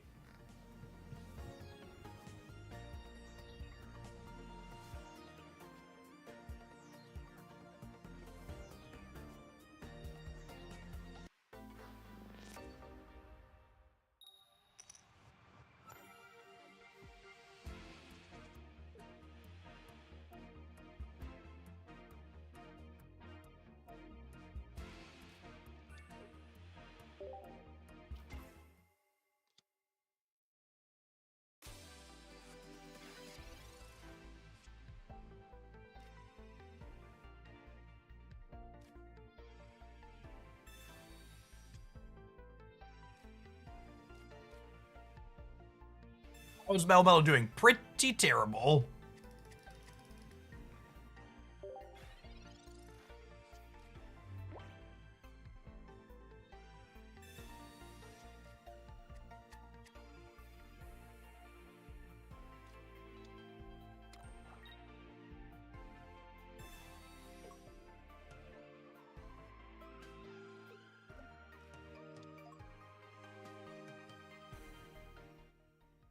I don't have a hard stop today, but it looks like the next tournament on the community site doesn't start until 4:30 my time. So if there was something firing off for like the next half hour or so, I'd probably jump in, but...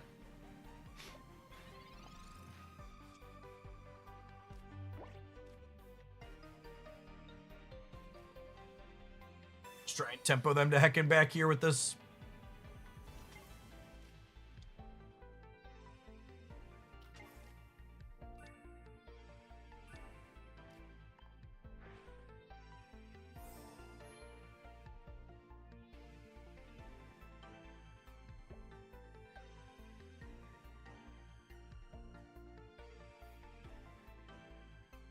Stream title since we're done with the tournament.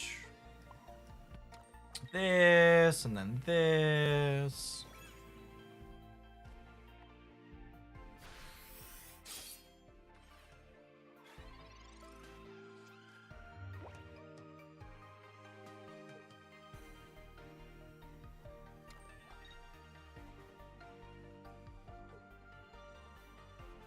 Are TCG tournaments generally single? And TCG tournaments are usually Swiss rounds followed by single elimination.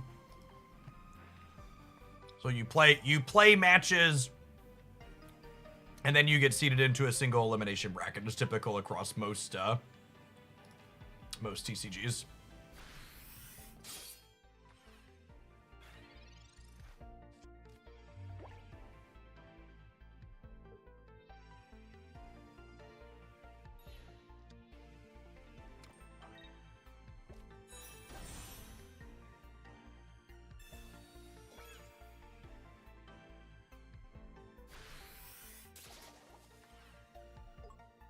I think my opponent's about to learn that Loomberry doesn't help.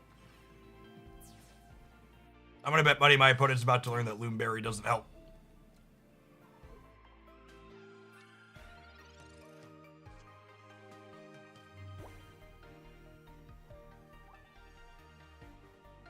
If I don't evolve to Melmetal, I lose to a Fossil, but you got a Fossil come and get me, I deserve to die.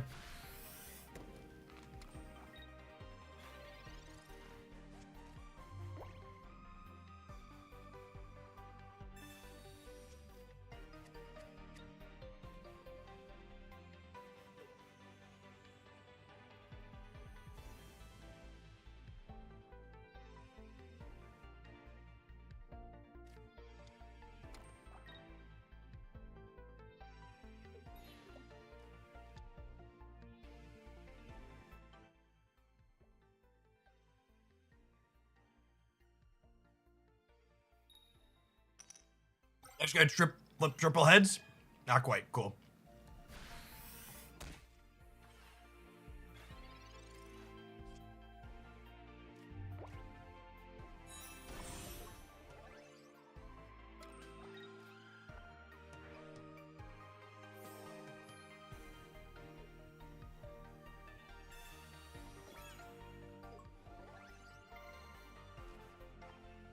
Sports EV puts on a show, gamers.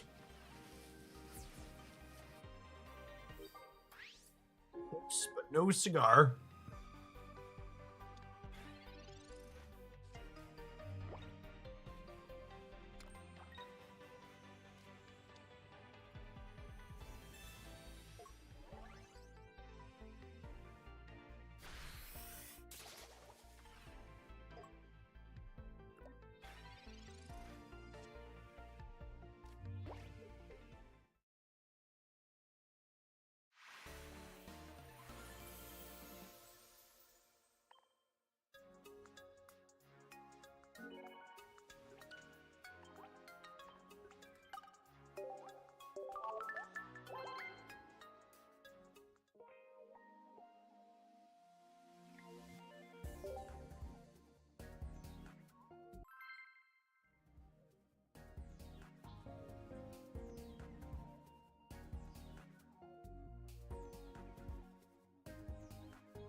Alga probably has an edge going first here, I imagine. Although X-Speed Skarmory Cape might let us get aggressive in their face.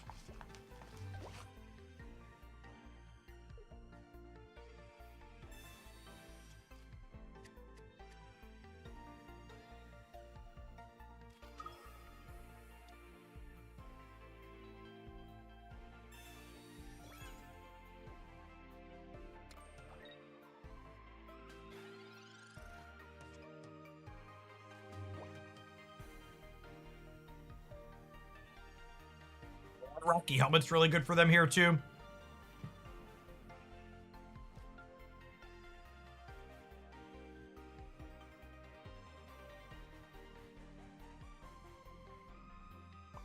Yeah. I think it's still just this, but I'm not happy about it.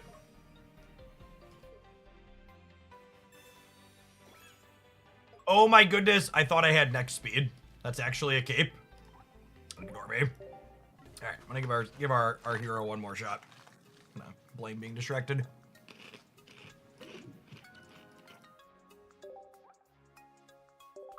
This is why.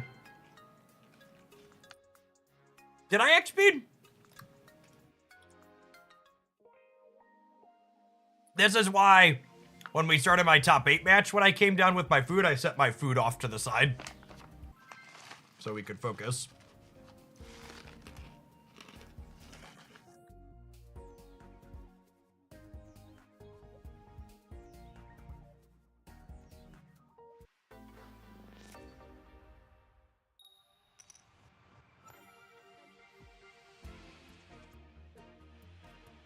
We have first energy advantage. Dex correct.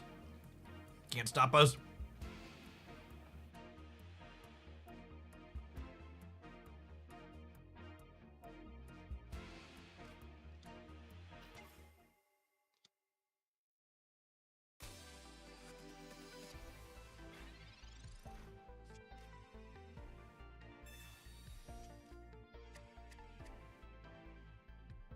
All right, chat, what's my fortune cookie say? What do we think?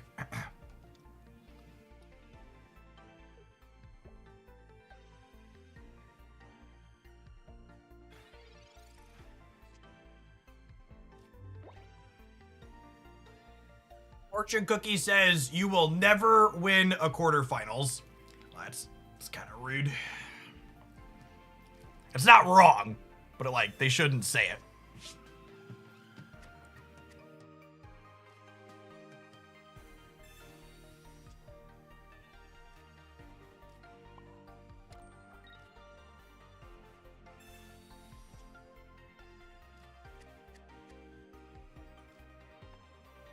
For those of you who haven't been in Hooglandia for a decade, God, more than a decade? Oh, it was over a decade ago. I was grinding competitive Magic.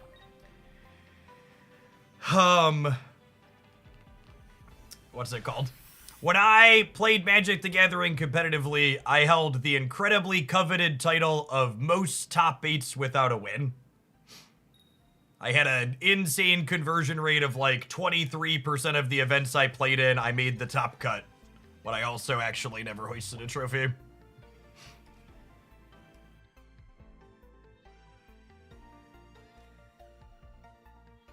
Do I start building up second Meltian? I might start building up second Meltian. Consistency though, something like that. Something like that.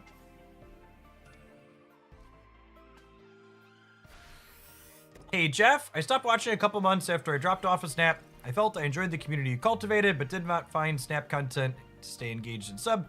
Pocket's been a blast to watch you experience. I've been having fun experimenting with the 300 or so cards I've opened so far. Hey, what's going on, Sunshine? Glad you're having fun with Pocket. Pocket really exceeded my expectations. I honestly, I knew it was something I was gonna try because it was from a major IP. So there could potentially be something of a following, but I was a little nervous when they previewed this game to start and all of the previews were just people opening packs. I was like, is there gonna be a game here underneath this? And then turns out there was, which was awesome. Speaking of things that are awesome, there's my big man. Never late, lovely. Yes, my 23% top cut conversion rate was playing entirely off meta things of my own creation during Magic as well. Always been a deck hipster.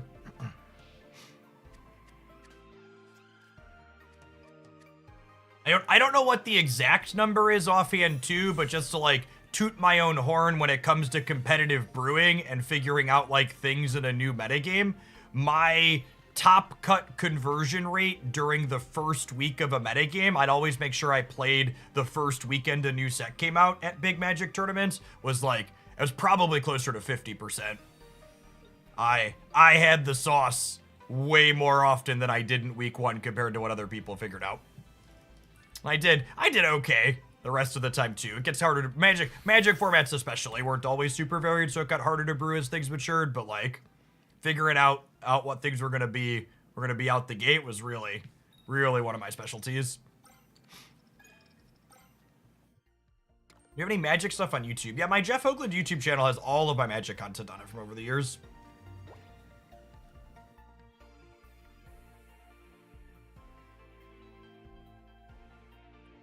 So now the line from here is I do this. We mark 120 on Moltres, and then if they don't have another basic and they put Charizard up, I can Sabrina kill one and then Cyrus kill the other. Because all my things only give up one knockout point.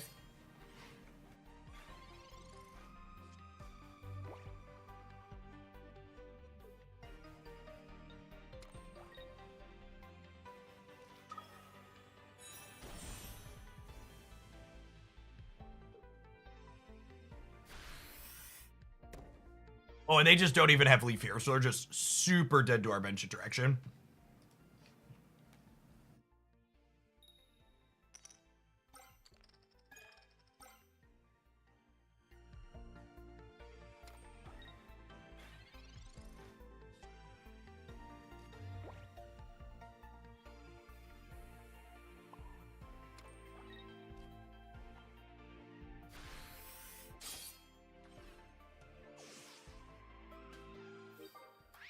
I miss playing Magic. I miss playing the game Magic the Gathering was a decade ago.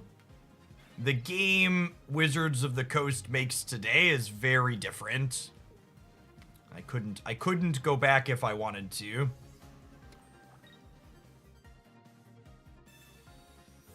Ooh, Potion Cape here. A lot of these Charizard decks play 2 Potion and a Cape.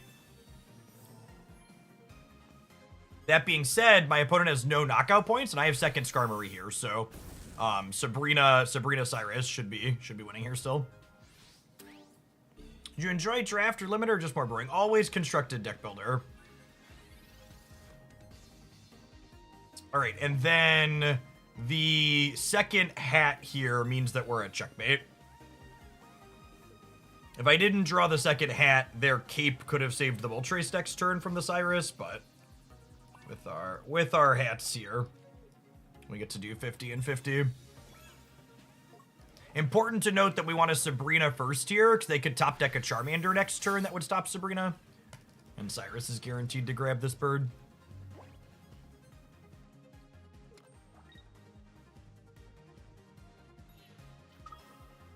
Hey Jeff, there's a lone 18 trainer Pachirisu deck, Pachirisu, that went 9-0 in the Froggy X tournament. Is it just luck, or is that deck actually decent? So if you look at that tournament, even including that player at 9-0, the 18 trainer Pachirisu deck has a barely 50% win rate. Just over. So that deck is a high variance, not great pile of cards, but card games are fun, and you could win with high variance, not great pile of cards. Oh, I didn't need to play that. Sorry, opponent.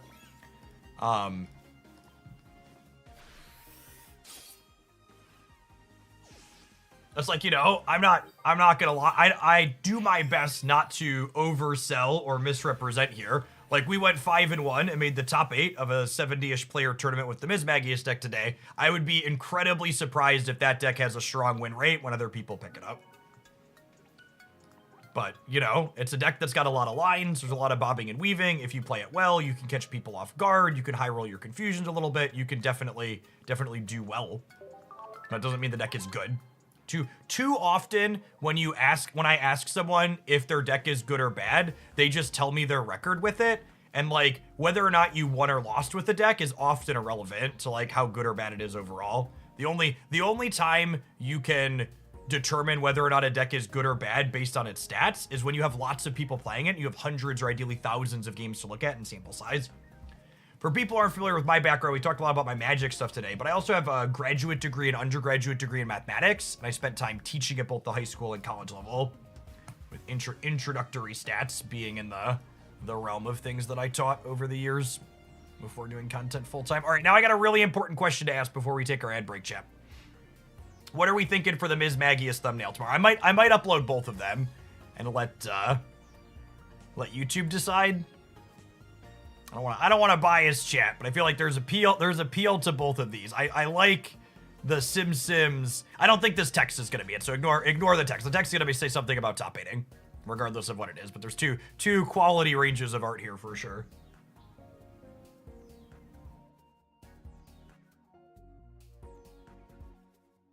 The broom is cute though. As someone who grew up on the Sims. YouTube has a thing where you can upload multiple thumbnails and then it like automatically runs a test showing them to different people and tells you which one performs better. So I like both of these. It might just be an upload both angle. Yeah, probably just A/B test it. All right, so we have another viewer deck to play today. Let's tease the next one. We're gonna move on from Melmetal. I really like the idea of this viewer deck. This is one of the reasons why I love doing viewer decks, because sometimes people show up with an absolute cook. Big Zawine, thank you for the over 7 years. Welcome back. So we had built and played a little bit of Manaphy Yanmega. And with Manaphy Yanmega and Dawn, you can start attacking with Yanmega on the second turn. And this deck goes, okay, what if, in addition to Manaphy Yanmega Dawn letting us attack with Yanmega on turn 2, what if we were also a Magneton deck, where we can Dawn a lightning energy off of Magneton to make us even more likely to get to hit with Magnezone early. And I don't know if this is good, but this is one of those things where like you describe what the deck's doing from a theory perspective, and I'm like, yeah, that sounds like something I'm into. Let's give it a go. Speaking of, I wasn't sure how long the tournament was gonna go, so I didn't take more, but I think I am in the market to take, let's say I'll take 2 more deck submissions today. So if you wanna submit, I'm gonna pin the link above the chat. We're gonna take a quick ad break and we're gonna play this one for a little bit. I think we've got space to play a couple of more yet today. If we get a couple in all at once, I will either refund the extras or play them tomorrow, because I'm gonna be live tomorrow. Thanks for hanging out. Don't go anywhere. I got plenty of sweet decks coming back. I think I'm going to you play your submission tomorrow, not my dance. I would like to look at the tournaments that happened today and scroll through some things. I don't have a good one offhand that I wanna like. Last I picked out a whim this morning, which is skipping for a couple of minutes, and it was not a good scene. It's not a good scene.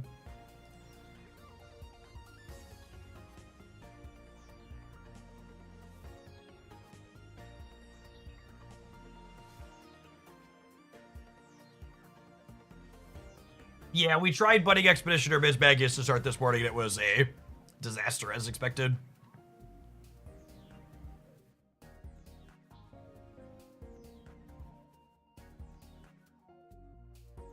Yeah, the Snap OTA looked good.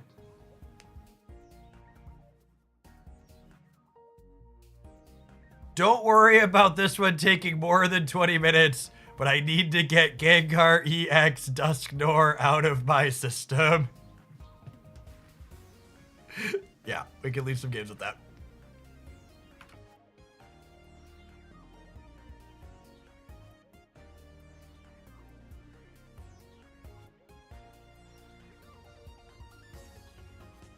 What did I say, rivals?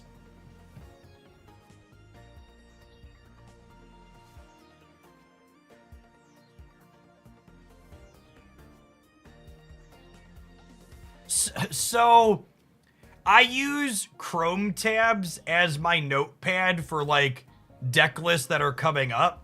So I just pasted Gengar EX plus Dusknoir into a search box and hit enter just so I could like have it in a queue basically on my monitor next to me. And putting Gengar EX plus Dusknoir yields 1, 2, 3, 4 different clickbait YouTube videos, all implying that this deck is good. God, I wasn't fully prepared. Like, coming from Snap, there was like some nonsense clickbait. There was more nonsense clickbait in Snap than there was in Magic, but like Pokemon Pocket is like just an incredibly new level. Like the amount of like grossly misrepresented decks that are awful that people portray as good is just wild. But people keep coming back for more, so I don't know, maybe that's what you're supposed to do.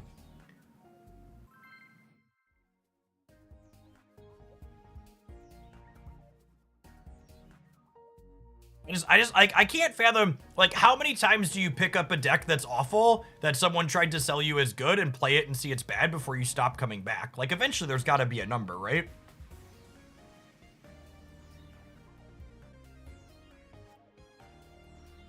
Hey, Niv. Yep, you can claim one of those. I'm going to take one more deck submission past Dyne and Niv because I think Dyne is right. Gengar Dusknoir might be a quick one.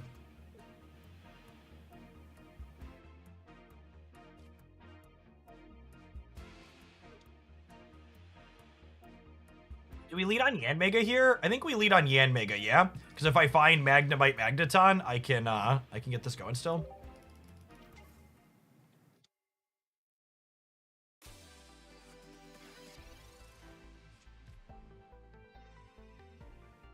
Do you think that's a product of pack filler? Marvel Snap was my first exposure to a card game and I don't have a reference, but I definitely think it's harder to clickbait as hard in Marvel Snap as people do in Pocket because most Marvel Snap cards are good.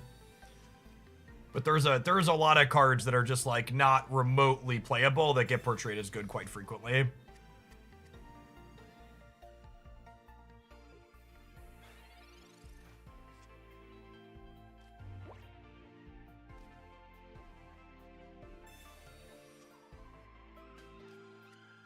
That's not a bad one to find. Is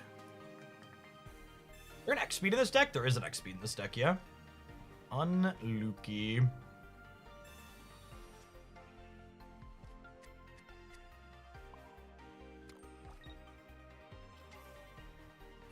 And I'll play these out. Last bench slot might be reserved for Magneton. I'll go ahead and hit him with the flap here.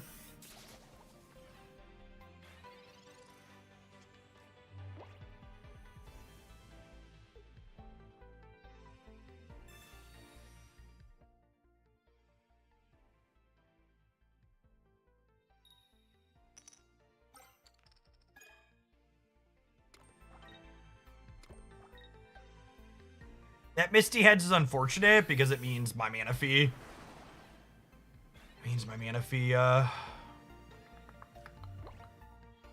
Dies next turn.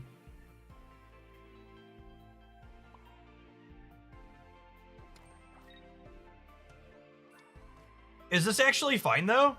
This is actually fine though, yeah?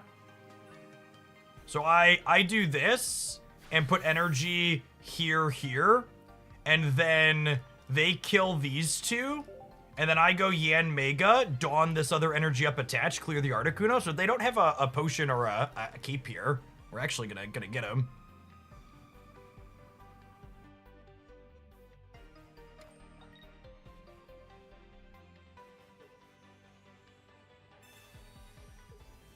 Excuse me? Honey.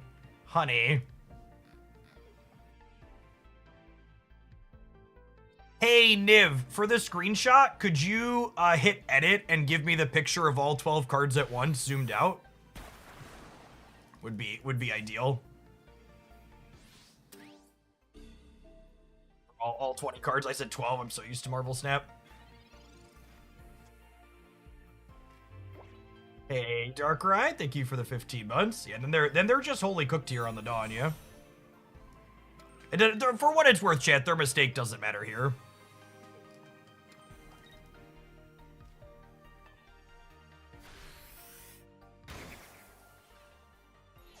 if they, like, don't Sabrina, like, the Manaphy dies too, and it just doesn't matter.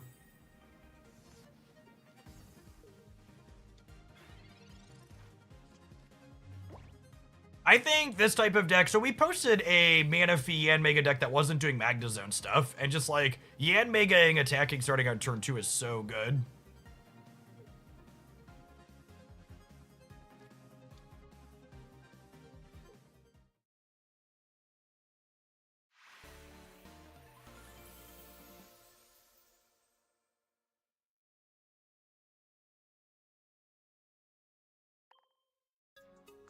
Any specific Pokemon you'd like to see in this game in the future? Well, so Alolan Sandshrew is my favorite Pokemon of all time, which is why he's in my banner despite not being in the game, so Alolan Sandshrew is my number 1 vote.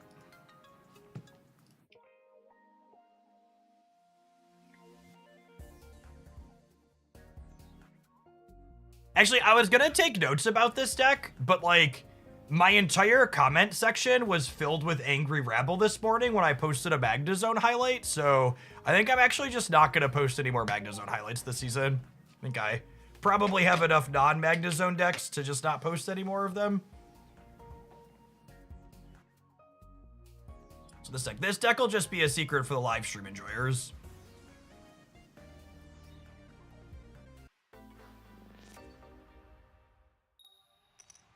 Then outside of Alolan Sandshrew, generic Gen 2 favorites like Scissor.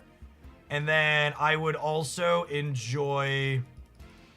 what else would I enjoy? I think I lead Magnemite here. They're Moltres. Probably lead this against Moltres. Watch him be like Blaine. Outside of Gen 2 stuff, I think Aegislash is the only other specific one I'd call out. Pokemon Unite made me an Aegislash enjoyer from a character standpoint.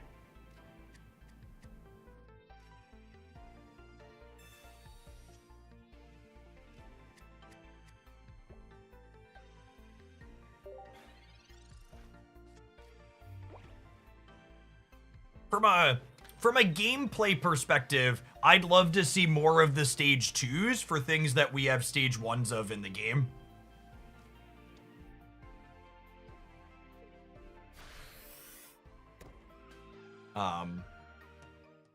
The Primeape stage 2, Crobat, stuff like that. You're a Unite gamer. I posted a daily Unite video on a YouTube channel that never made any money almost every day for 2 years. I was also a part of the Pokemon Unite broadcast team for their championship series for the entire first year that existed.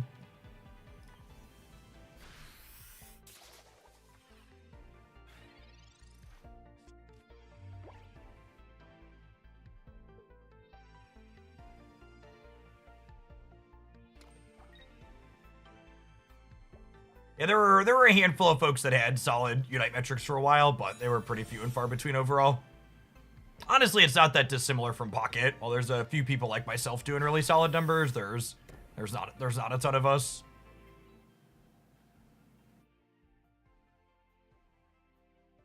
As someone who keeps tabs on most of the big Pocket channels on YouTube and Twitch, I'd wager there's probably not even double-digit people doing full-time Pocket content at the moment.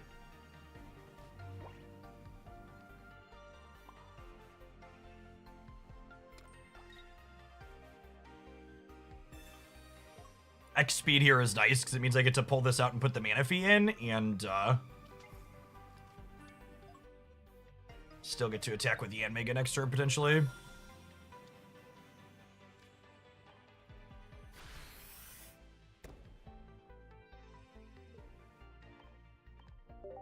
If Pocket did official tournaments, would you consider casting those? Absolutely. I think casting tournaments is a ton of fun. It doesn't make any money, but it's a ton of fun.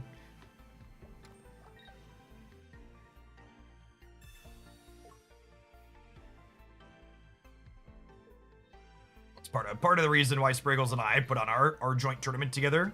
It's fun to put on tournaments.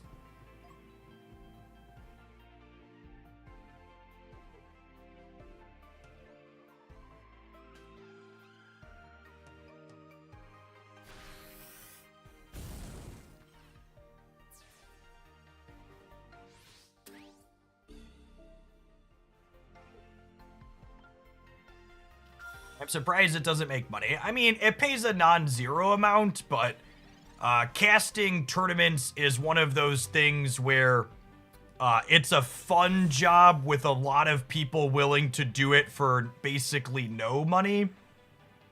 So you're incredibly easy to replace with someone who's eager to take no pay, essentially. So there's really not any negotiating power. You take what you can get.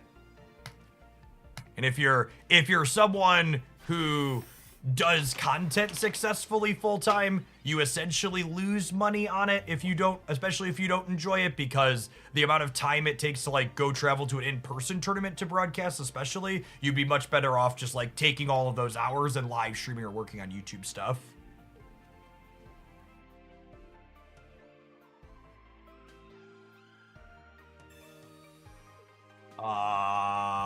You may kill Magneton. Enjoy.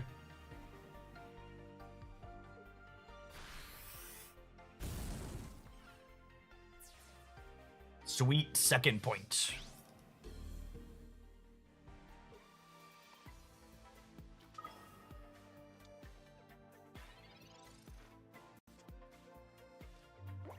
Why didn't we play Manaphy there? I don't know. I don't think it matters.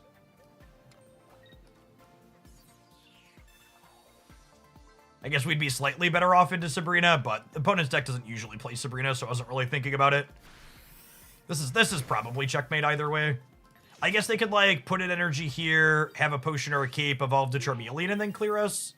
That's their line. They need energy, Charmeleon, and then potion or cape. And they could get us here potentially still.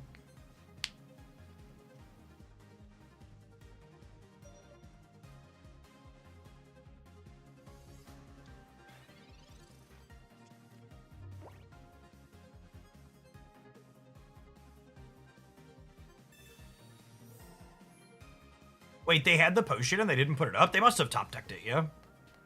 If they top-deck the potion, that means they don't have Charmeleon, though, which is great for us.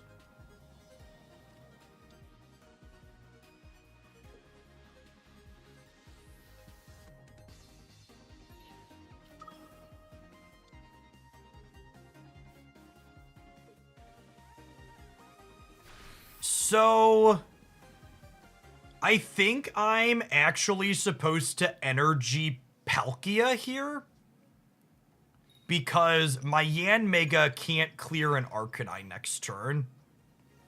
Well, if they brick out all their energy, do we?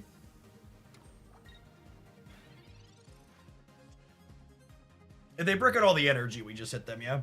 Putting the energy on the Palkia only doesn't win if they have Cape next turn. Nightblade, thank you for the 26 months. I appreciate that. Welcome back.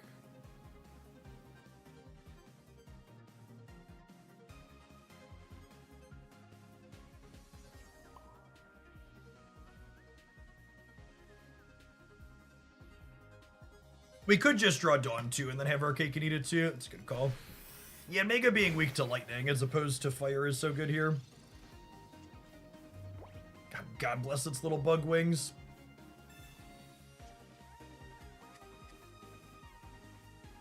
What can't Palkia kill next turn? It can't kill Moltres with a cape. Usually these Charizard decks have cape in them, but they're also playing Arcanine, so who knows what they're doing.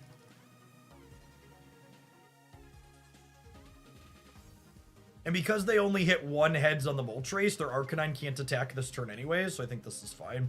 And like someone else pointed out, if I just top deck one of our 2 copies of Dawn, which is 40%, I can Palkia next turn anyways, which is great.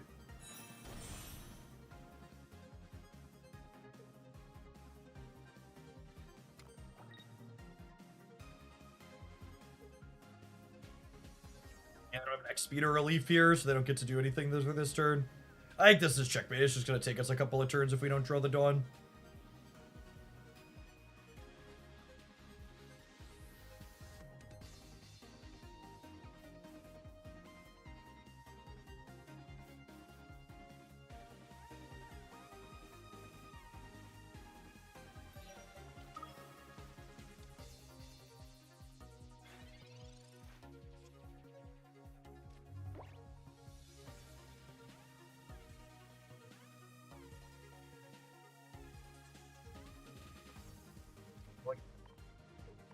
Hit our 40%er.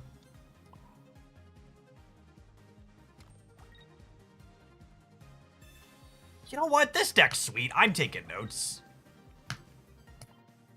YouTube can complain about a Magnezone deck. This deck's got so much more going on than just Magnezone.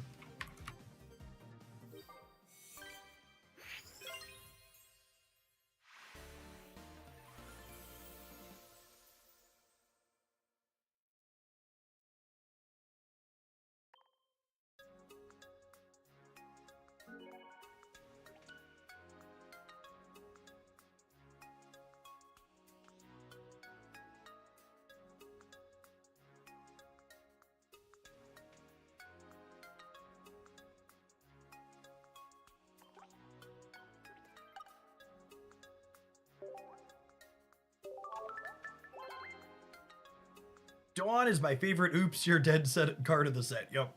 That's a great way to put it. Oops you're dead.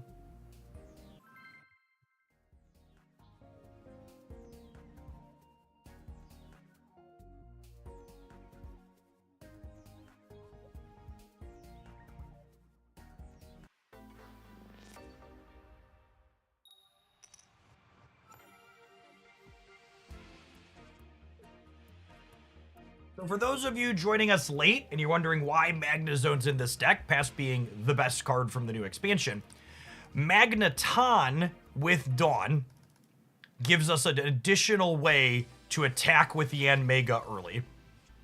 So if we have Yanmega, Magnemite, Magneton, and Dawn, we can push the energy this charges up to here, letting us attack with the Yanmega a turn early. All right, now in fact, we almost have it all here, right? We just need the stage 1 and the supporter. Okay, we could top deck it next turn.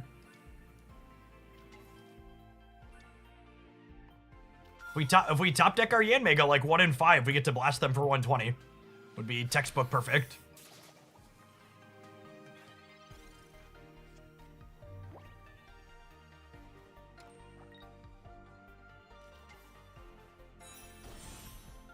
Let us kill even Starmie here. Oh, I saw a green card and I got excited.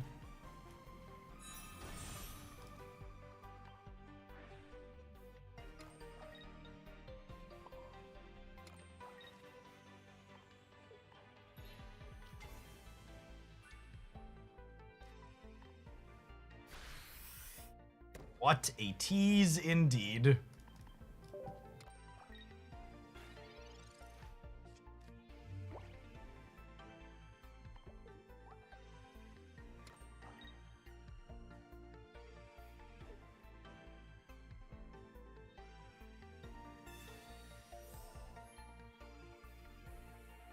Potion here saves them.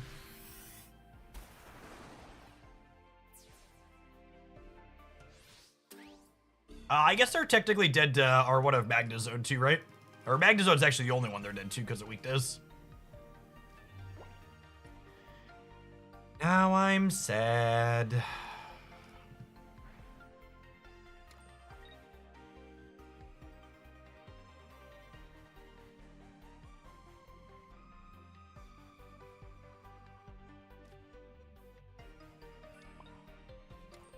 I'm gonna do this, and I'm gonna flap him for 20 again, because then any of our evolutions here win the game again.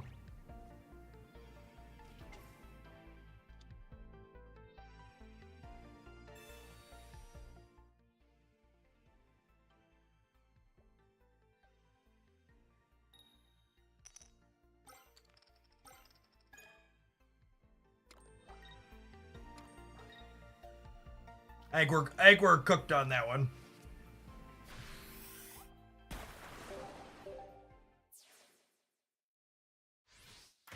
With energy on Palkia, threatened it. Yeah, I guess that's a good call. Now there's one copy of Communication in our deck.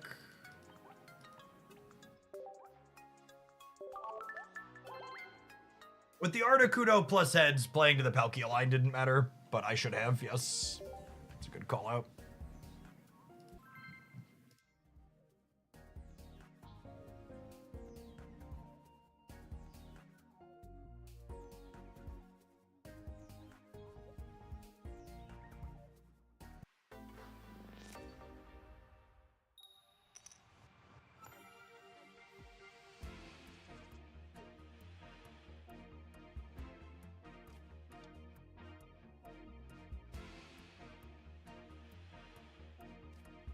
definitely our worst one to start on. We have X speed, at least here, if we want to pivot later.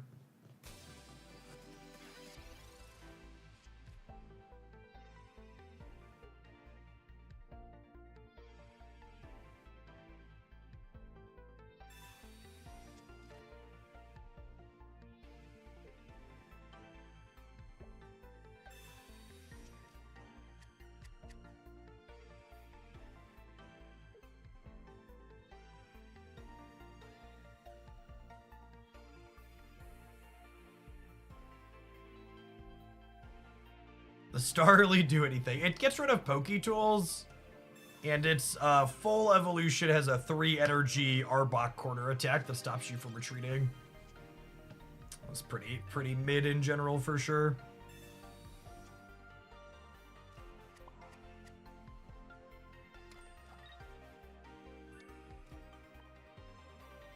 Yeah, that's true. Building up Palkia, if we hit Magnemite here, would be solid with the Dawn, because this has 1 colorless energy in its attack conveniently, so Dawn Magneton actually lets Palkia hit a turn sooner as well. So if we hit Magnemite next turn, we threaten Dimensional Storm in 2 as a neat angle for this deck as well.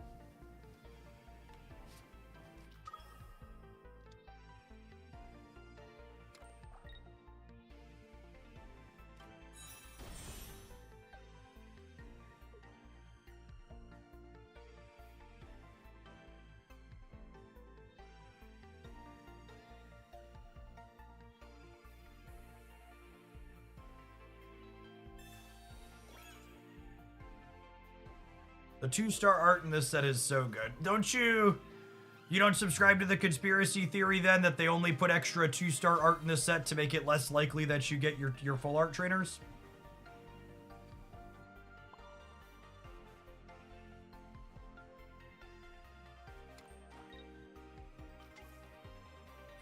I'm gonna charge without the Magnemite. I'm gonna go ahead and charge the Yanmega so we can clear this Pachirisu.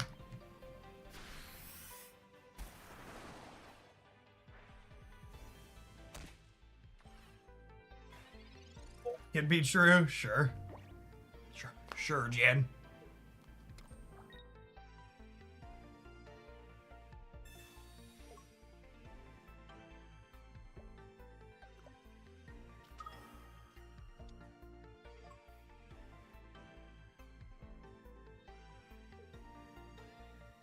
We have Giovanni.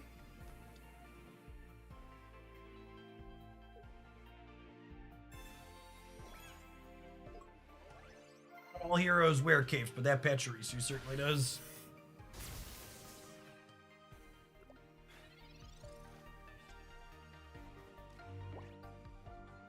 Maintain that Dex with stage 2 line should run 2 copies of communication. I'm not hard and fast on 2 copies anymore, no. In fact, the Blastoise deck I posted a highlight with yesterday had 1 copy in it, I believe.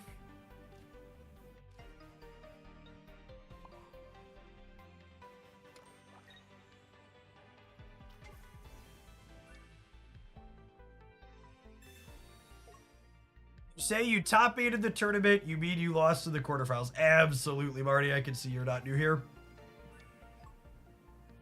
Good to have you.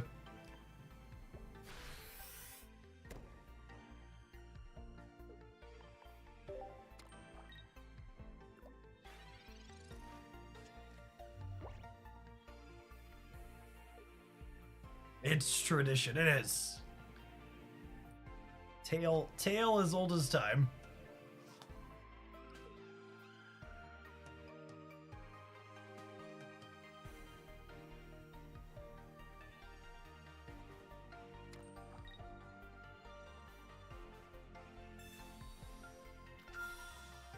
Cyrus. I think we're checkmated without a Cyrus ourselves.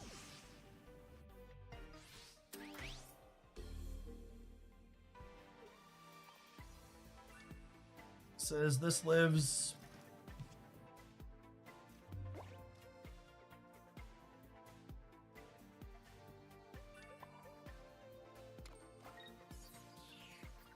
Okay, wait. That gives us a chance, yeah? Because I get to Dawn to here. And then next turn, I could draw other Yanmega and go retreat, Yanmega, Energy, Dawn up, hit for 120. We did 5-0 the Swiss. Yeah, we beat Eggs twice is the relevant part. And we beat Eggs twice without getting any free wins. Like we didn't get to like Farfetch Geo Scramble them once. And we still beat them. Which was gas. Alright, if we don't draw the Yanmega, we're dead.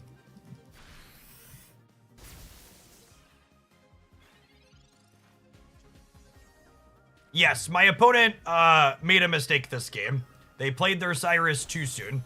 And if they have another Cyrus or a Sabrina, they could still beat us drawing this, but if they don't have another Cyrus, we get to punish their mistake. They 100%. The Cyrus on my bench Palkia was going to be lethal for them. We're going to be 2 points for them at any point. So they should have taken the 1 guaranteed point on the mana fee and then taken the Palkia the following turn. But because they didn't do that, if they don't have another thing here now, my Yanmega top deck with Double Dawn means we get to come back and steal this. That's a good lesson in general. Like, you don't want to pull your Cyruses too early, especially when you could be taking knockouts on other things. Like, the Cyrus knockout's going to be there later, most likely. Unless, like, a potion breakpoint or something saves it.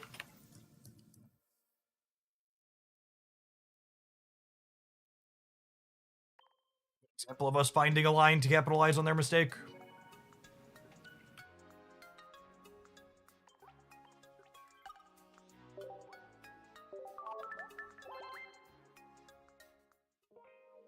What was the name of the tournament? It was like a 70-player tournament this afternoon. 60 or 70?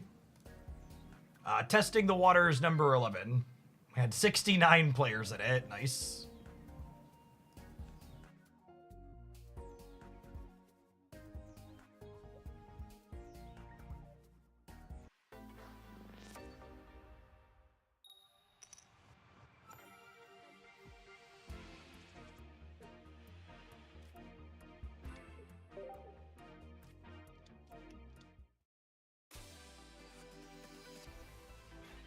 Psychic Magnemite, a Mewtwo Enjoyer, perhaps? If I brick on the Magnemite, I might go fishing here.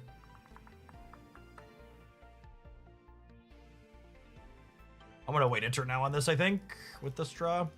Do I? I'm so torn. I'm so torn, chat. I'm so torn.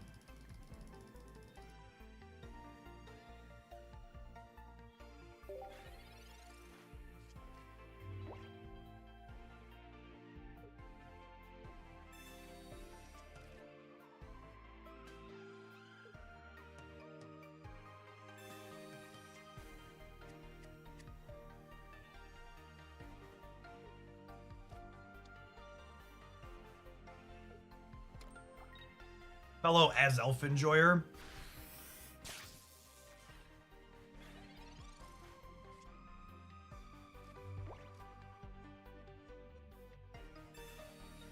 For a basic.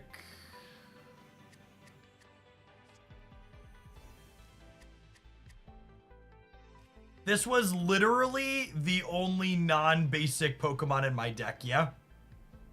I was putting in the second Magneton, and I had these. There's only one Magnezone in this deck.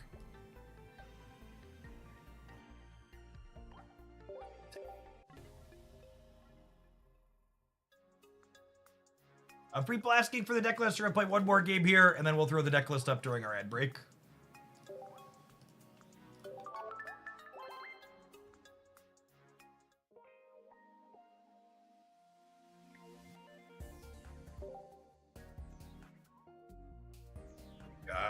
Make patches. Our deck submitter has earned themselves a double set, though. I like what this deck has going on.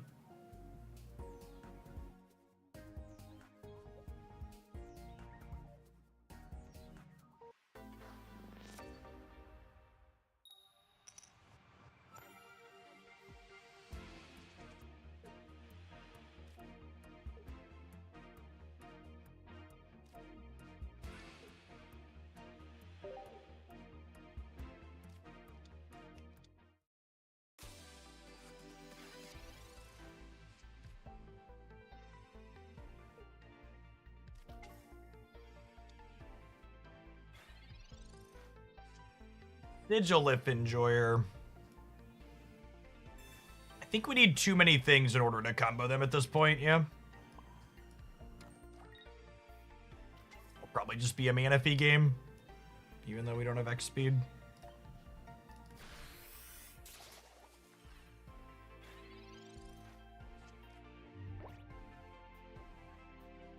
I give up on trying to balance the game volume against my audio. Every other day someone tells me it's too low or too quiet. Just keep it to yourself. It's fine. Go away.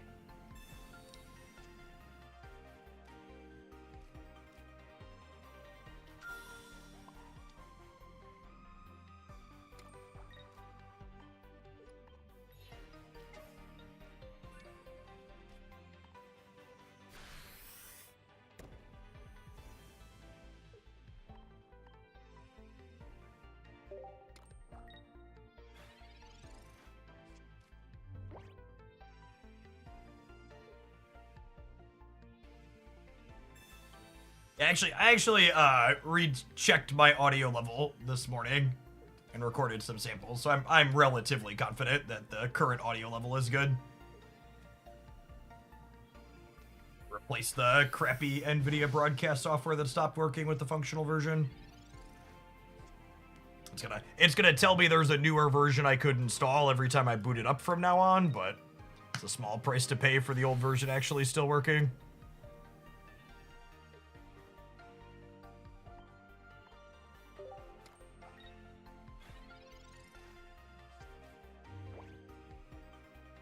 Some people who dual stream will put audio on one stream and not the other. Yeah, that's because those people know if they try and put stolen music on YouTube, YouTube copyright strikes their ass.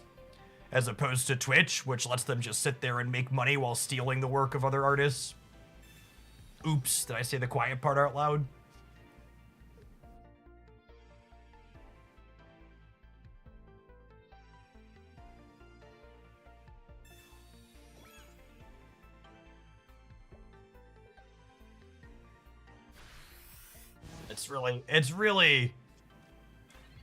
It's frustrating to me as a creative type how much the theft of other creatives' works is normalized on Twitch as a platform. And it's definitely in part because Twitch doesn't penalize you and even encourages it. They give you tools to split your audio streams.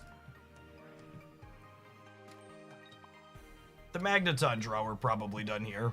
But like literally anytime you pull up a Twitch.tv stream and you hear them playing like top 40 music, stuff you hear on the radio, they're breaking the law and their Twitch partner agreement.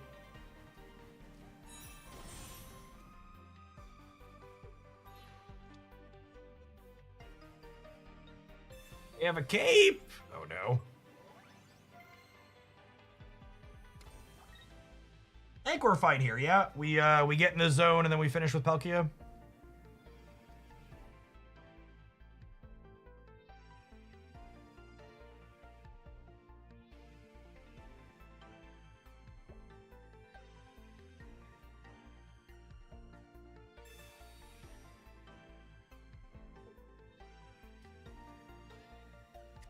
I need a second Togekiss.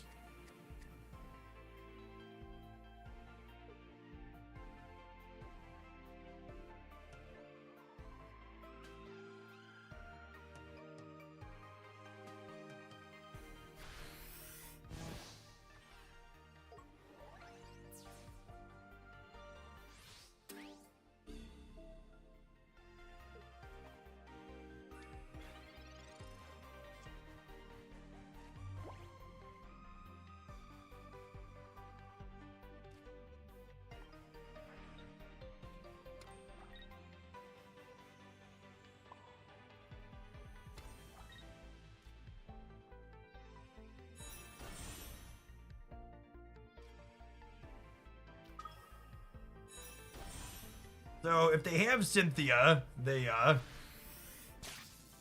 get the knockout here, but then Palkia finishes them, and then they have no follow-up threat here, and we have Yanmega and Palkia ready to go.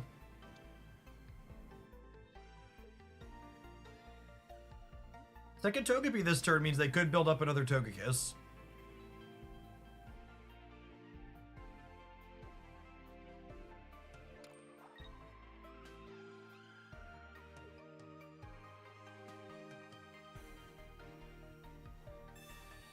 Okay.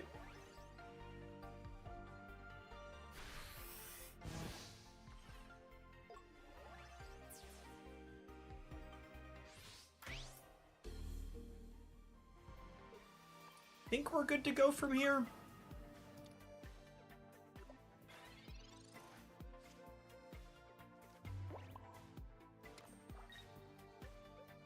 Well, I guess I could have had this out last turn. So we slash, and then we slash, and then even if they have Cynthia for the next Togekiss, it only does 110 to start.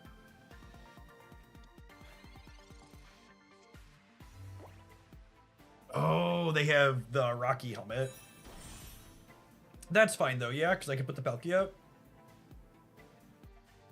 And they can't Sabrina, Cyrus, and yeah, we're good because they can't Sabrina and Cynthia or Cyrus and Cynthia on the same turn, only one supporter. So we'll pivot to the Palkia and then just Dimensional Storm twice here. Oh, I guess they could have another Cape with their other Togekiss too, huh? We're only gonna have one card left in their deck. Oh, but we have the Dimensional Storm taps the bench. Okay, so they're gonna need Togekiss, Potion, and Cape to not be cleaned out here, which is a pretty unlikely combination of things.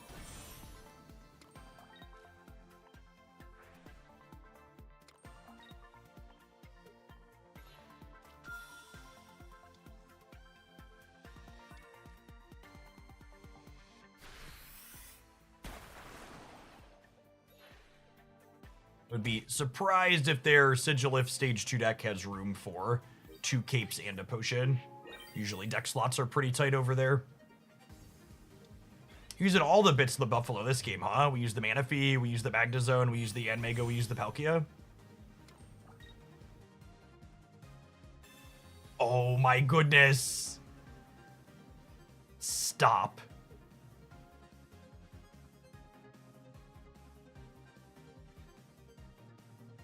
Don't you dare.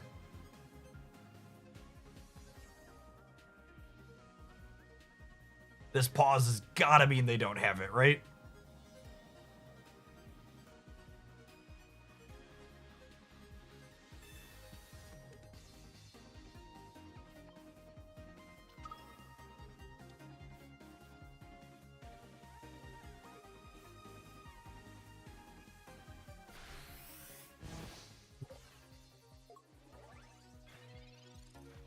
It was a dark and stormy night.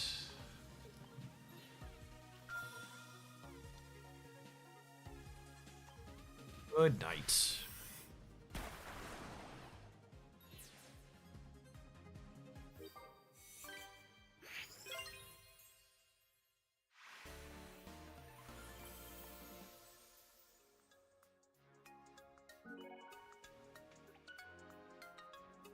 Okay. Yeah, I want to do one more set with this deck. This is definitely definitely sweet. I like this build a lot. I'm a big fan of we've worked on Yanmega, Manaphy in the past, and I like that the Magnezone angle here, giving you redundancy for your Dawns, but also being a secondary attacker in some spots. You really cooked your patches. I know you said you wanted feedback in tuning, but I honestly don't know that I'd adjust any of the cards. I'm kinda into all of it. Feels like X speed and communication are like your flex slots, and you could make arguments for running 2 of one and 0 of the other, but the split's probably right, yeah. Will we ever get an EX Dragon? Absolutely coming at some point. Wouldn't be surprised if it's Giratina in the next card pack. Alright, we gotta take a quick pause for the cause and let some adverts roll. We'll see you in 120 seconds for some more of this. Then we've got some other viewer-submitted decks coming up today. Appreciate everybody hanging out on a Friday afternoon. Hope your weekend's off to a great start. Watch it on the YouTube side. Consider tapping the like button on the live stream. It doesn't cost you anything. It helps the content reach some more people. We are 15 likes off of 700 there. I'm gonna run to the restroom, gamers, while we're on break. BRB. Yes, the full art trainer is Dawn. She's part of our combo here.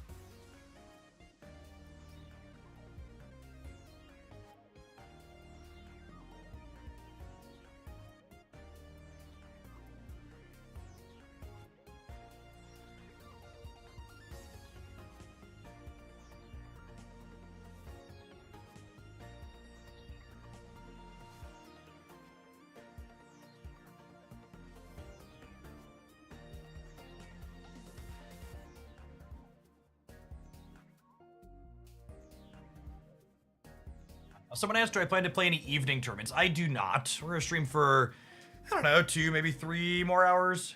Got some sweet decks to play. And then I'm gonna be calling it. We're taking a small vacation with the family next week.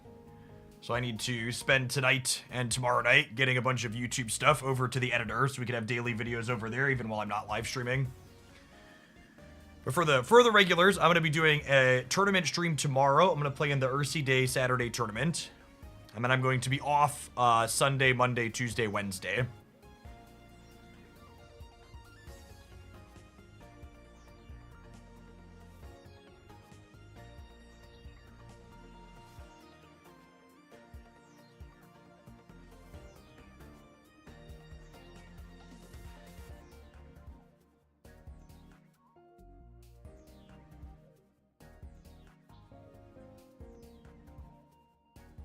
All one prize Giratinas have been Psychic. That's interesting. And then the EX ones are usually Dragon. Predicting those will be my most productive work days so far this year. Real.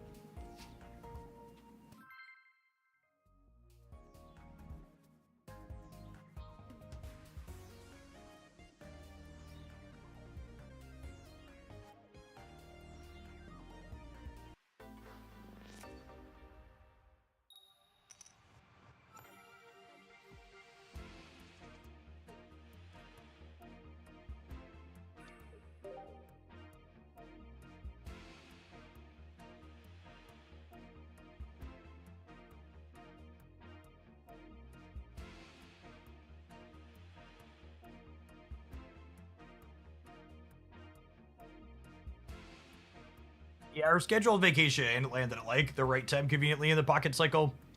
It's like the start of the 3rd week. And things are a little bit of a lull anyways.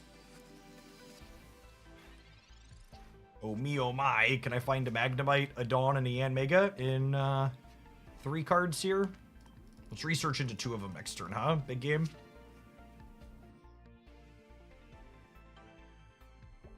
Are there any cards for like the first sets that still see play in this game these days? Well, we're only 3 sets in for. And for example, this is a card from the first set that was unplayable until they added a Stage 2 evolution for it in the latest expansion.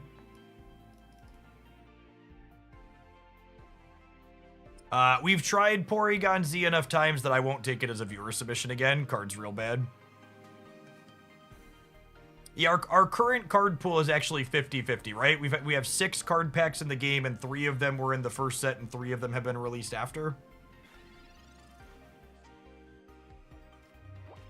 Ooh.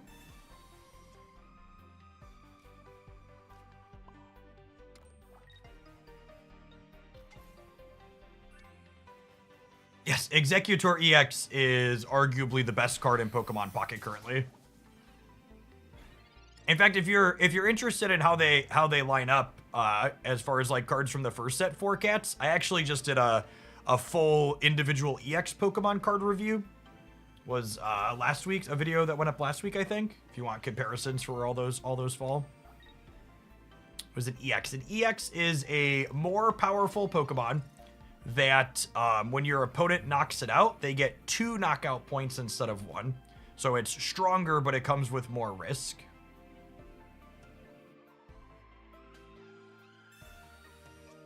It's a type of card in the game.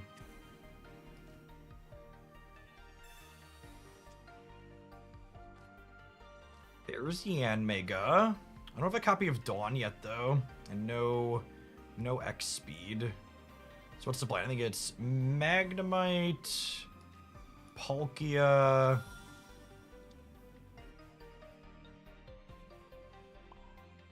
I guess I just do this, yeah?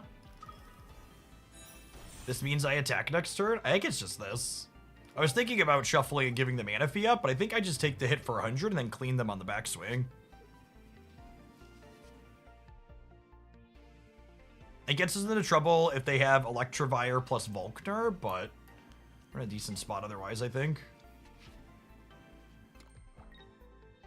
They need Electivire to be able to attack this next turn, because these both take 2.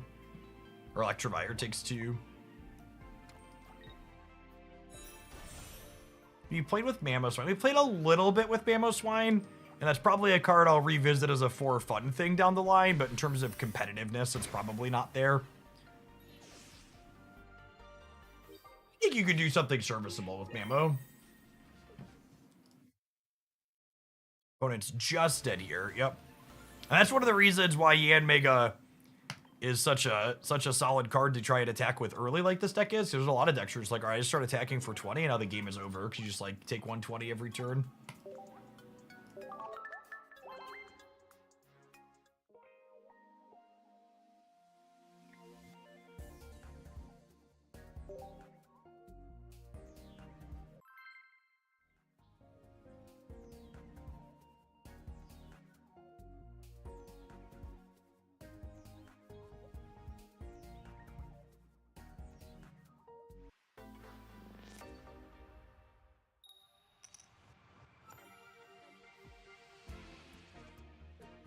I like both the types of 2-star cards Pokemon Pocket has. I think they're both sweet.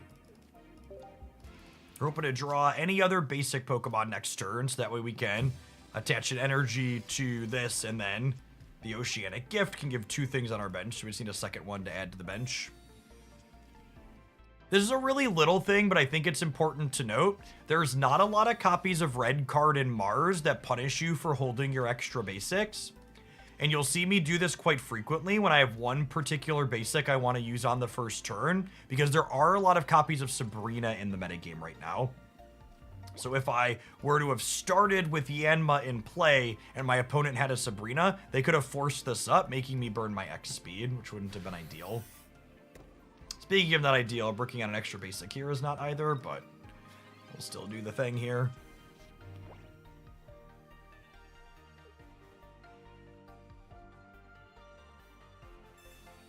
Hey, look, it's the Sabrina we were talking about.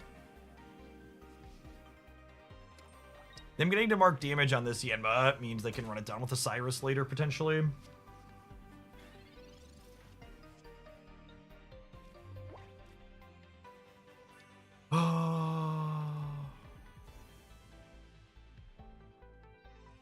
X-speeding? I think I'm X-speeding.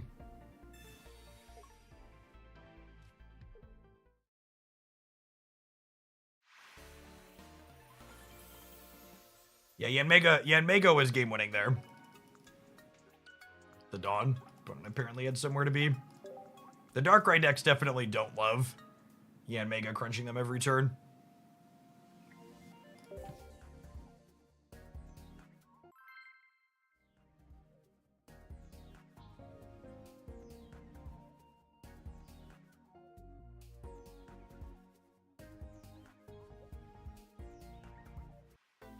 Magnezone is the worst thing to ever happen to this game.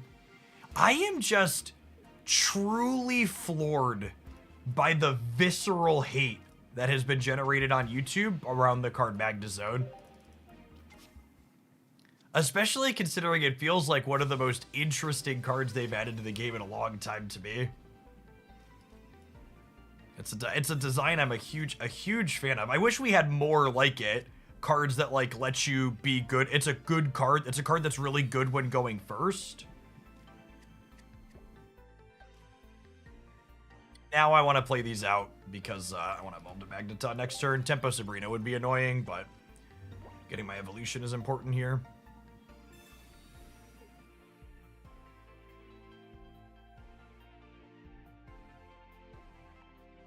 I'll get a hit on this one.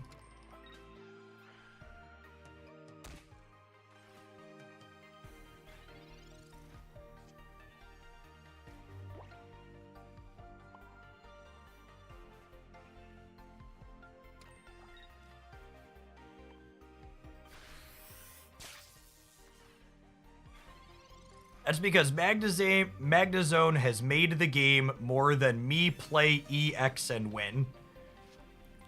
Genuinely, I think I agree with that.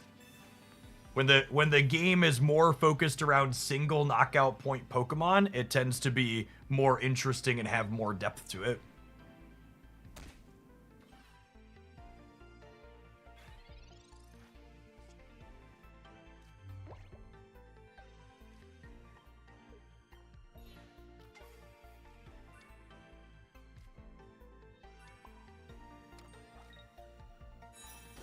Okay, so we get to cook them with Yanmega next turn.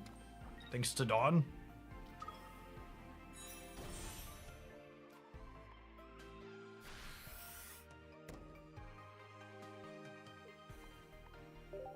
No, they don't have a cape. Dawn means I clear the Darkrai.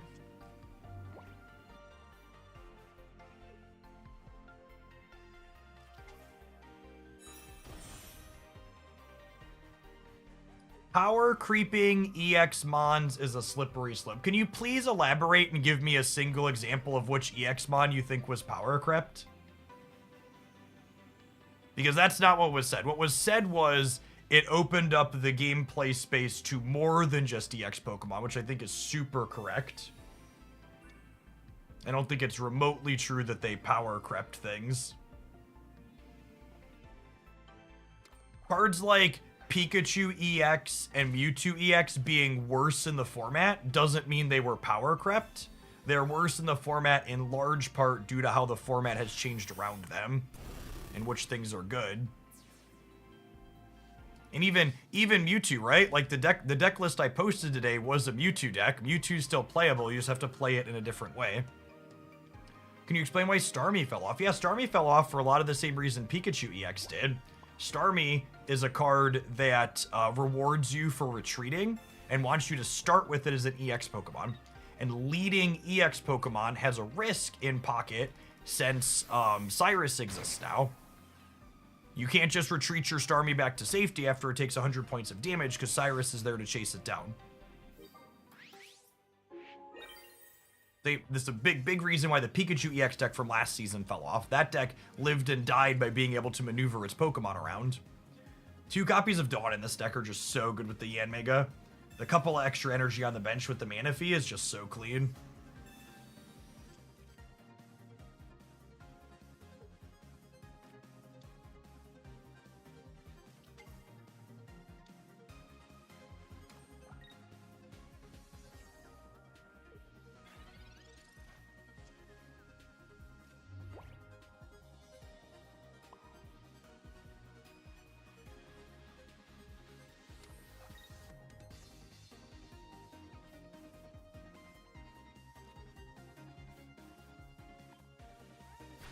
So the way they're maneuvering here now, they can put the other Yanmega up.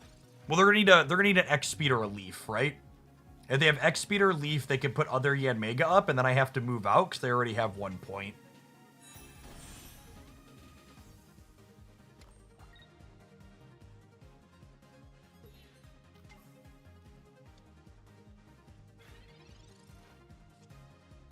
Okay. Yeah, now our opponents actually maneuvered this game to a point where we're dead to Cyrus, speaking of.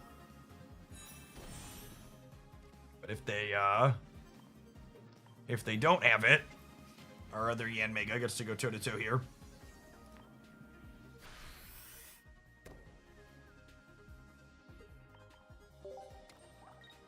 They played a Cyrus already. We might be good to go. They only have 1 energy. So again, when I talk about being dead to a card like Cyrus, I'm not talking about the immediate turn. I'm talking about over the course of how this game is going to be playing out. So you shouldn't just be thinking about cards you're beating and losing to in the immediate turn cycle. Oh, they didn't X speed. My brain did a bad. Now I actually lose to Dawn. It's funny. They have the Dawn. They do. You're right. I said we lose if they have the thing, and then they didn't have the thing and they got us. Yes, 100% we could have just left the other one in and attacked them twice.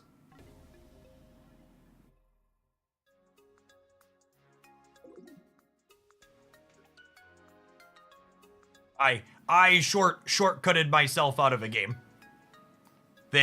My brain went to, they're only staying in this game if they can switch out without spending an energy, but then they switched out with spending an energy, which meant we could just stay in and kill them. And I'm gonna blame talking and clicking on that one. It's a good reason why, when we play tournament rounds, I close the chat.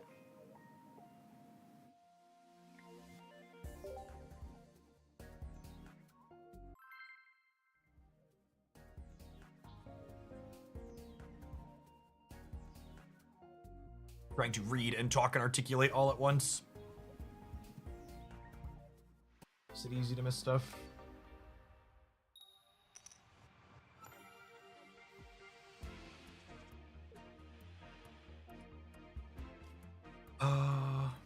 Okay, if we find Yanmega, this hand is the solid one.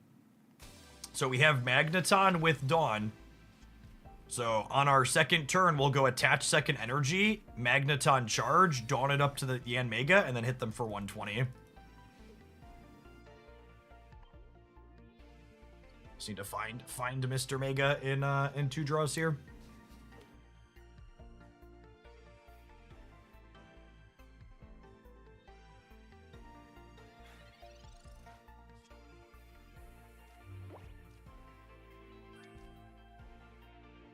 Wait to play this out because we have 1 Pokemon communication in our deck, so if we top deck that, it gives us a redraw here. It is a little unfortunate that we didn't draw research this turn because we need to Dawn next turn to combo, which means that if we draw research, we can't research into the Yanmega and still do it. So we have 3 live draws here, with one of them being an only sometimes draw, obviously.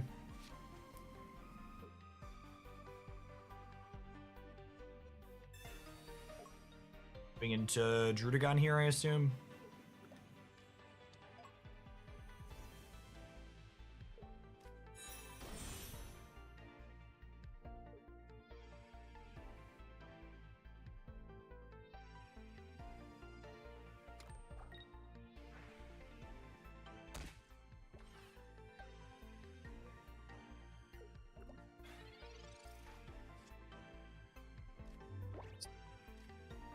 Not my daddy Dragonfly.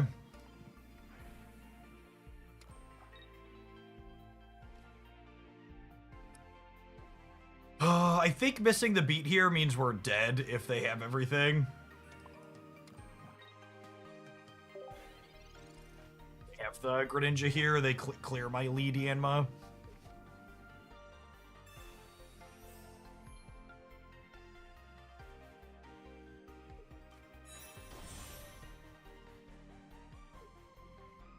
And then, even if I find the follow-up here, this is just their perfect curve. We did not have our perfect curve to match. Honestly, even if I had... No, if I would have hit the Yanmega the previous turn, we would have been able to clear 2 before the Darkrai got up, and then I think we'd maybe be fine. It would have been close. Their good draw might have beaten our good draw regardless.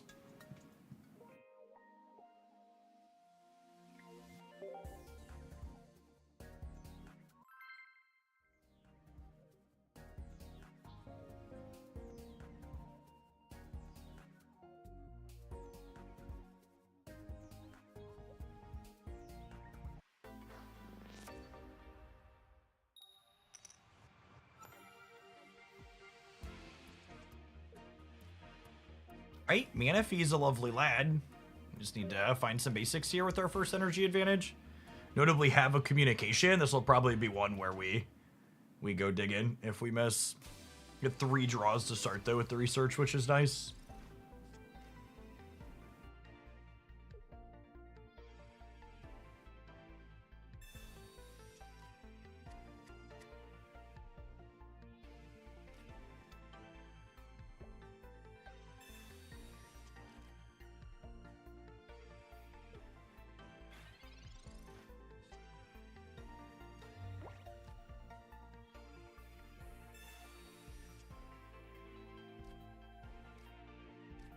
Oh, that's such a bad beat. There are 7 basic Pokemon in our deck.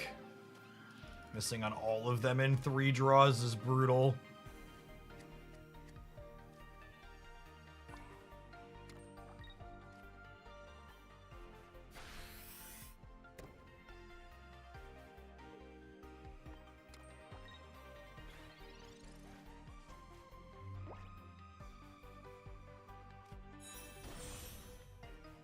I don't like the meta from the new set is that you can't start on your main attacker. The meta is kill your 2 non-EX mons, finish with an EX. That's not entirely true. Exeggutor is an example of what you, like you said, that doesn't do that. And then, what else is there? There's also, Dialga is an established meta deck that doesn't follow that. Doesn't follow that pattern either. Oh my goodness! Oh, I'm so dumb. Fucking Twitch chat. This is why. This is why. Do you see what I missed here, chat? Do you see what I missed here? We had such a sick line. I'm so mad at myself. I might close chat. I might close chat. No, it's not that I didn't charge. I could have X-speeded and dawned and used Magneton to kill the Chimchar. But instead, I'm responding to someone complaining about the metagame. And I just completely freaking missed it. So I'm a big dumb stupid.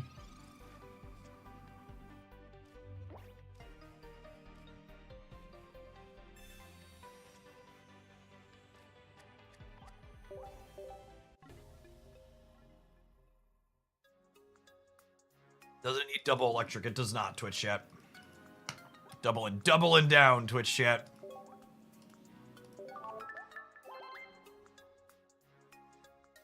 Would I completely run him over?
I want to maximize my chance of finding a basic here.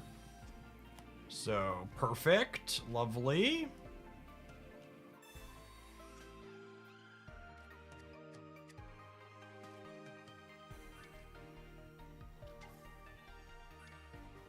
Looking for a copy of Dawn here still.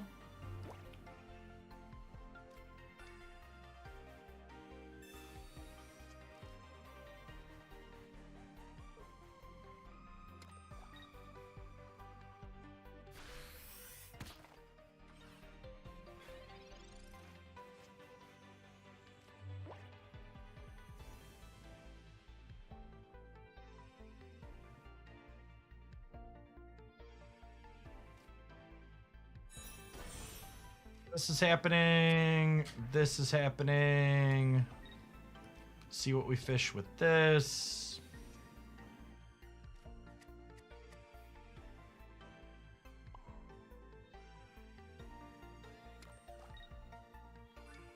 Not sure what I want to do from here.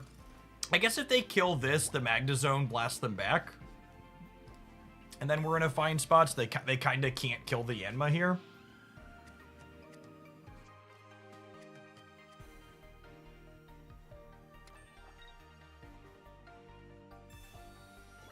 What's the live? Yeah, good shout.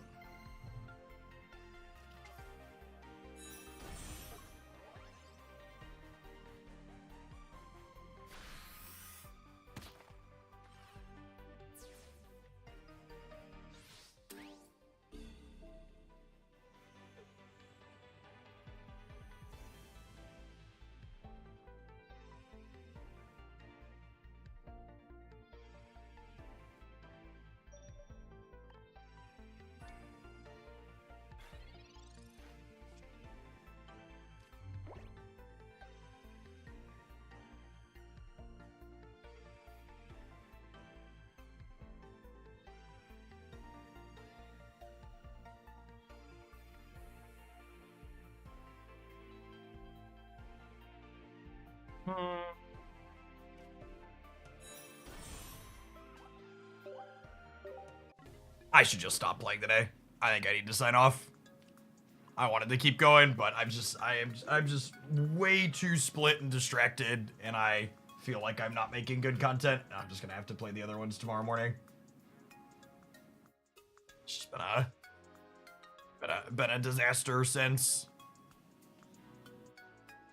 That wasn't even Twitch, that was YouTube. I was looking at, I'm gonna go clear out and ban a bunch of people who left complaining comments on the YouTube video today. I'm honestly tilted about how many whiny little turds there are that apparently think Magnezone is the worst thing to ever happen to their game. Gaming communities are the stone cold worst. I'll be back. I'm gonna do a full stream tomorrow. We'll do some viewer decks in the morning to start, and then we're gonna play the Ursi tournament at noon, and we'll do a good long one. Hopefully we'll have a good run. I'm gonna head out. Peace, folks.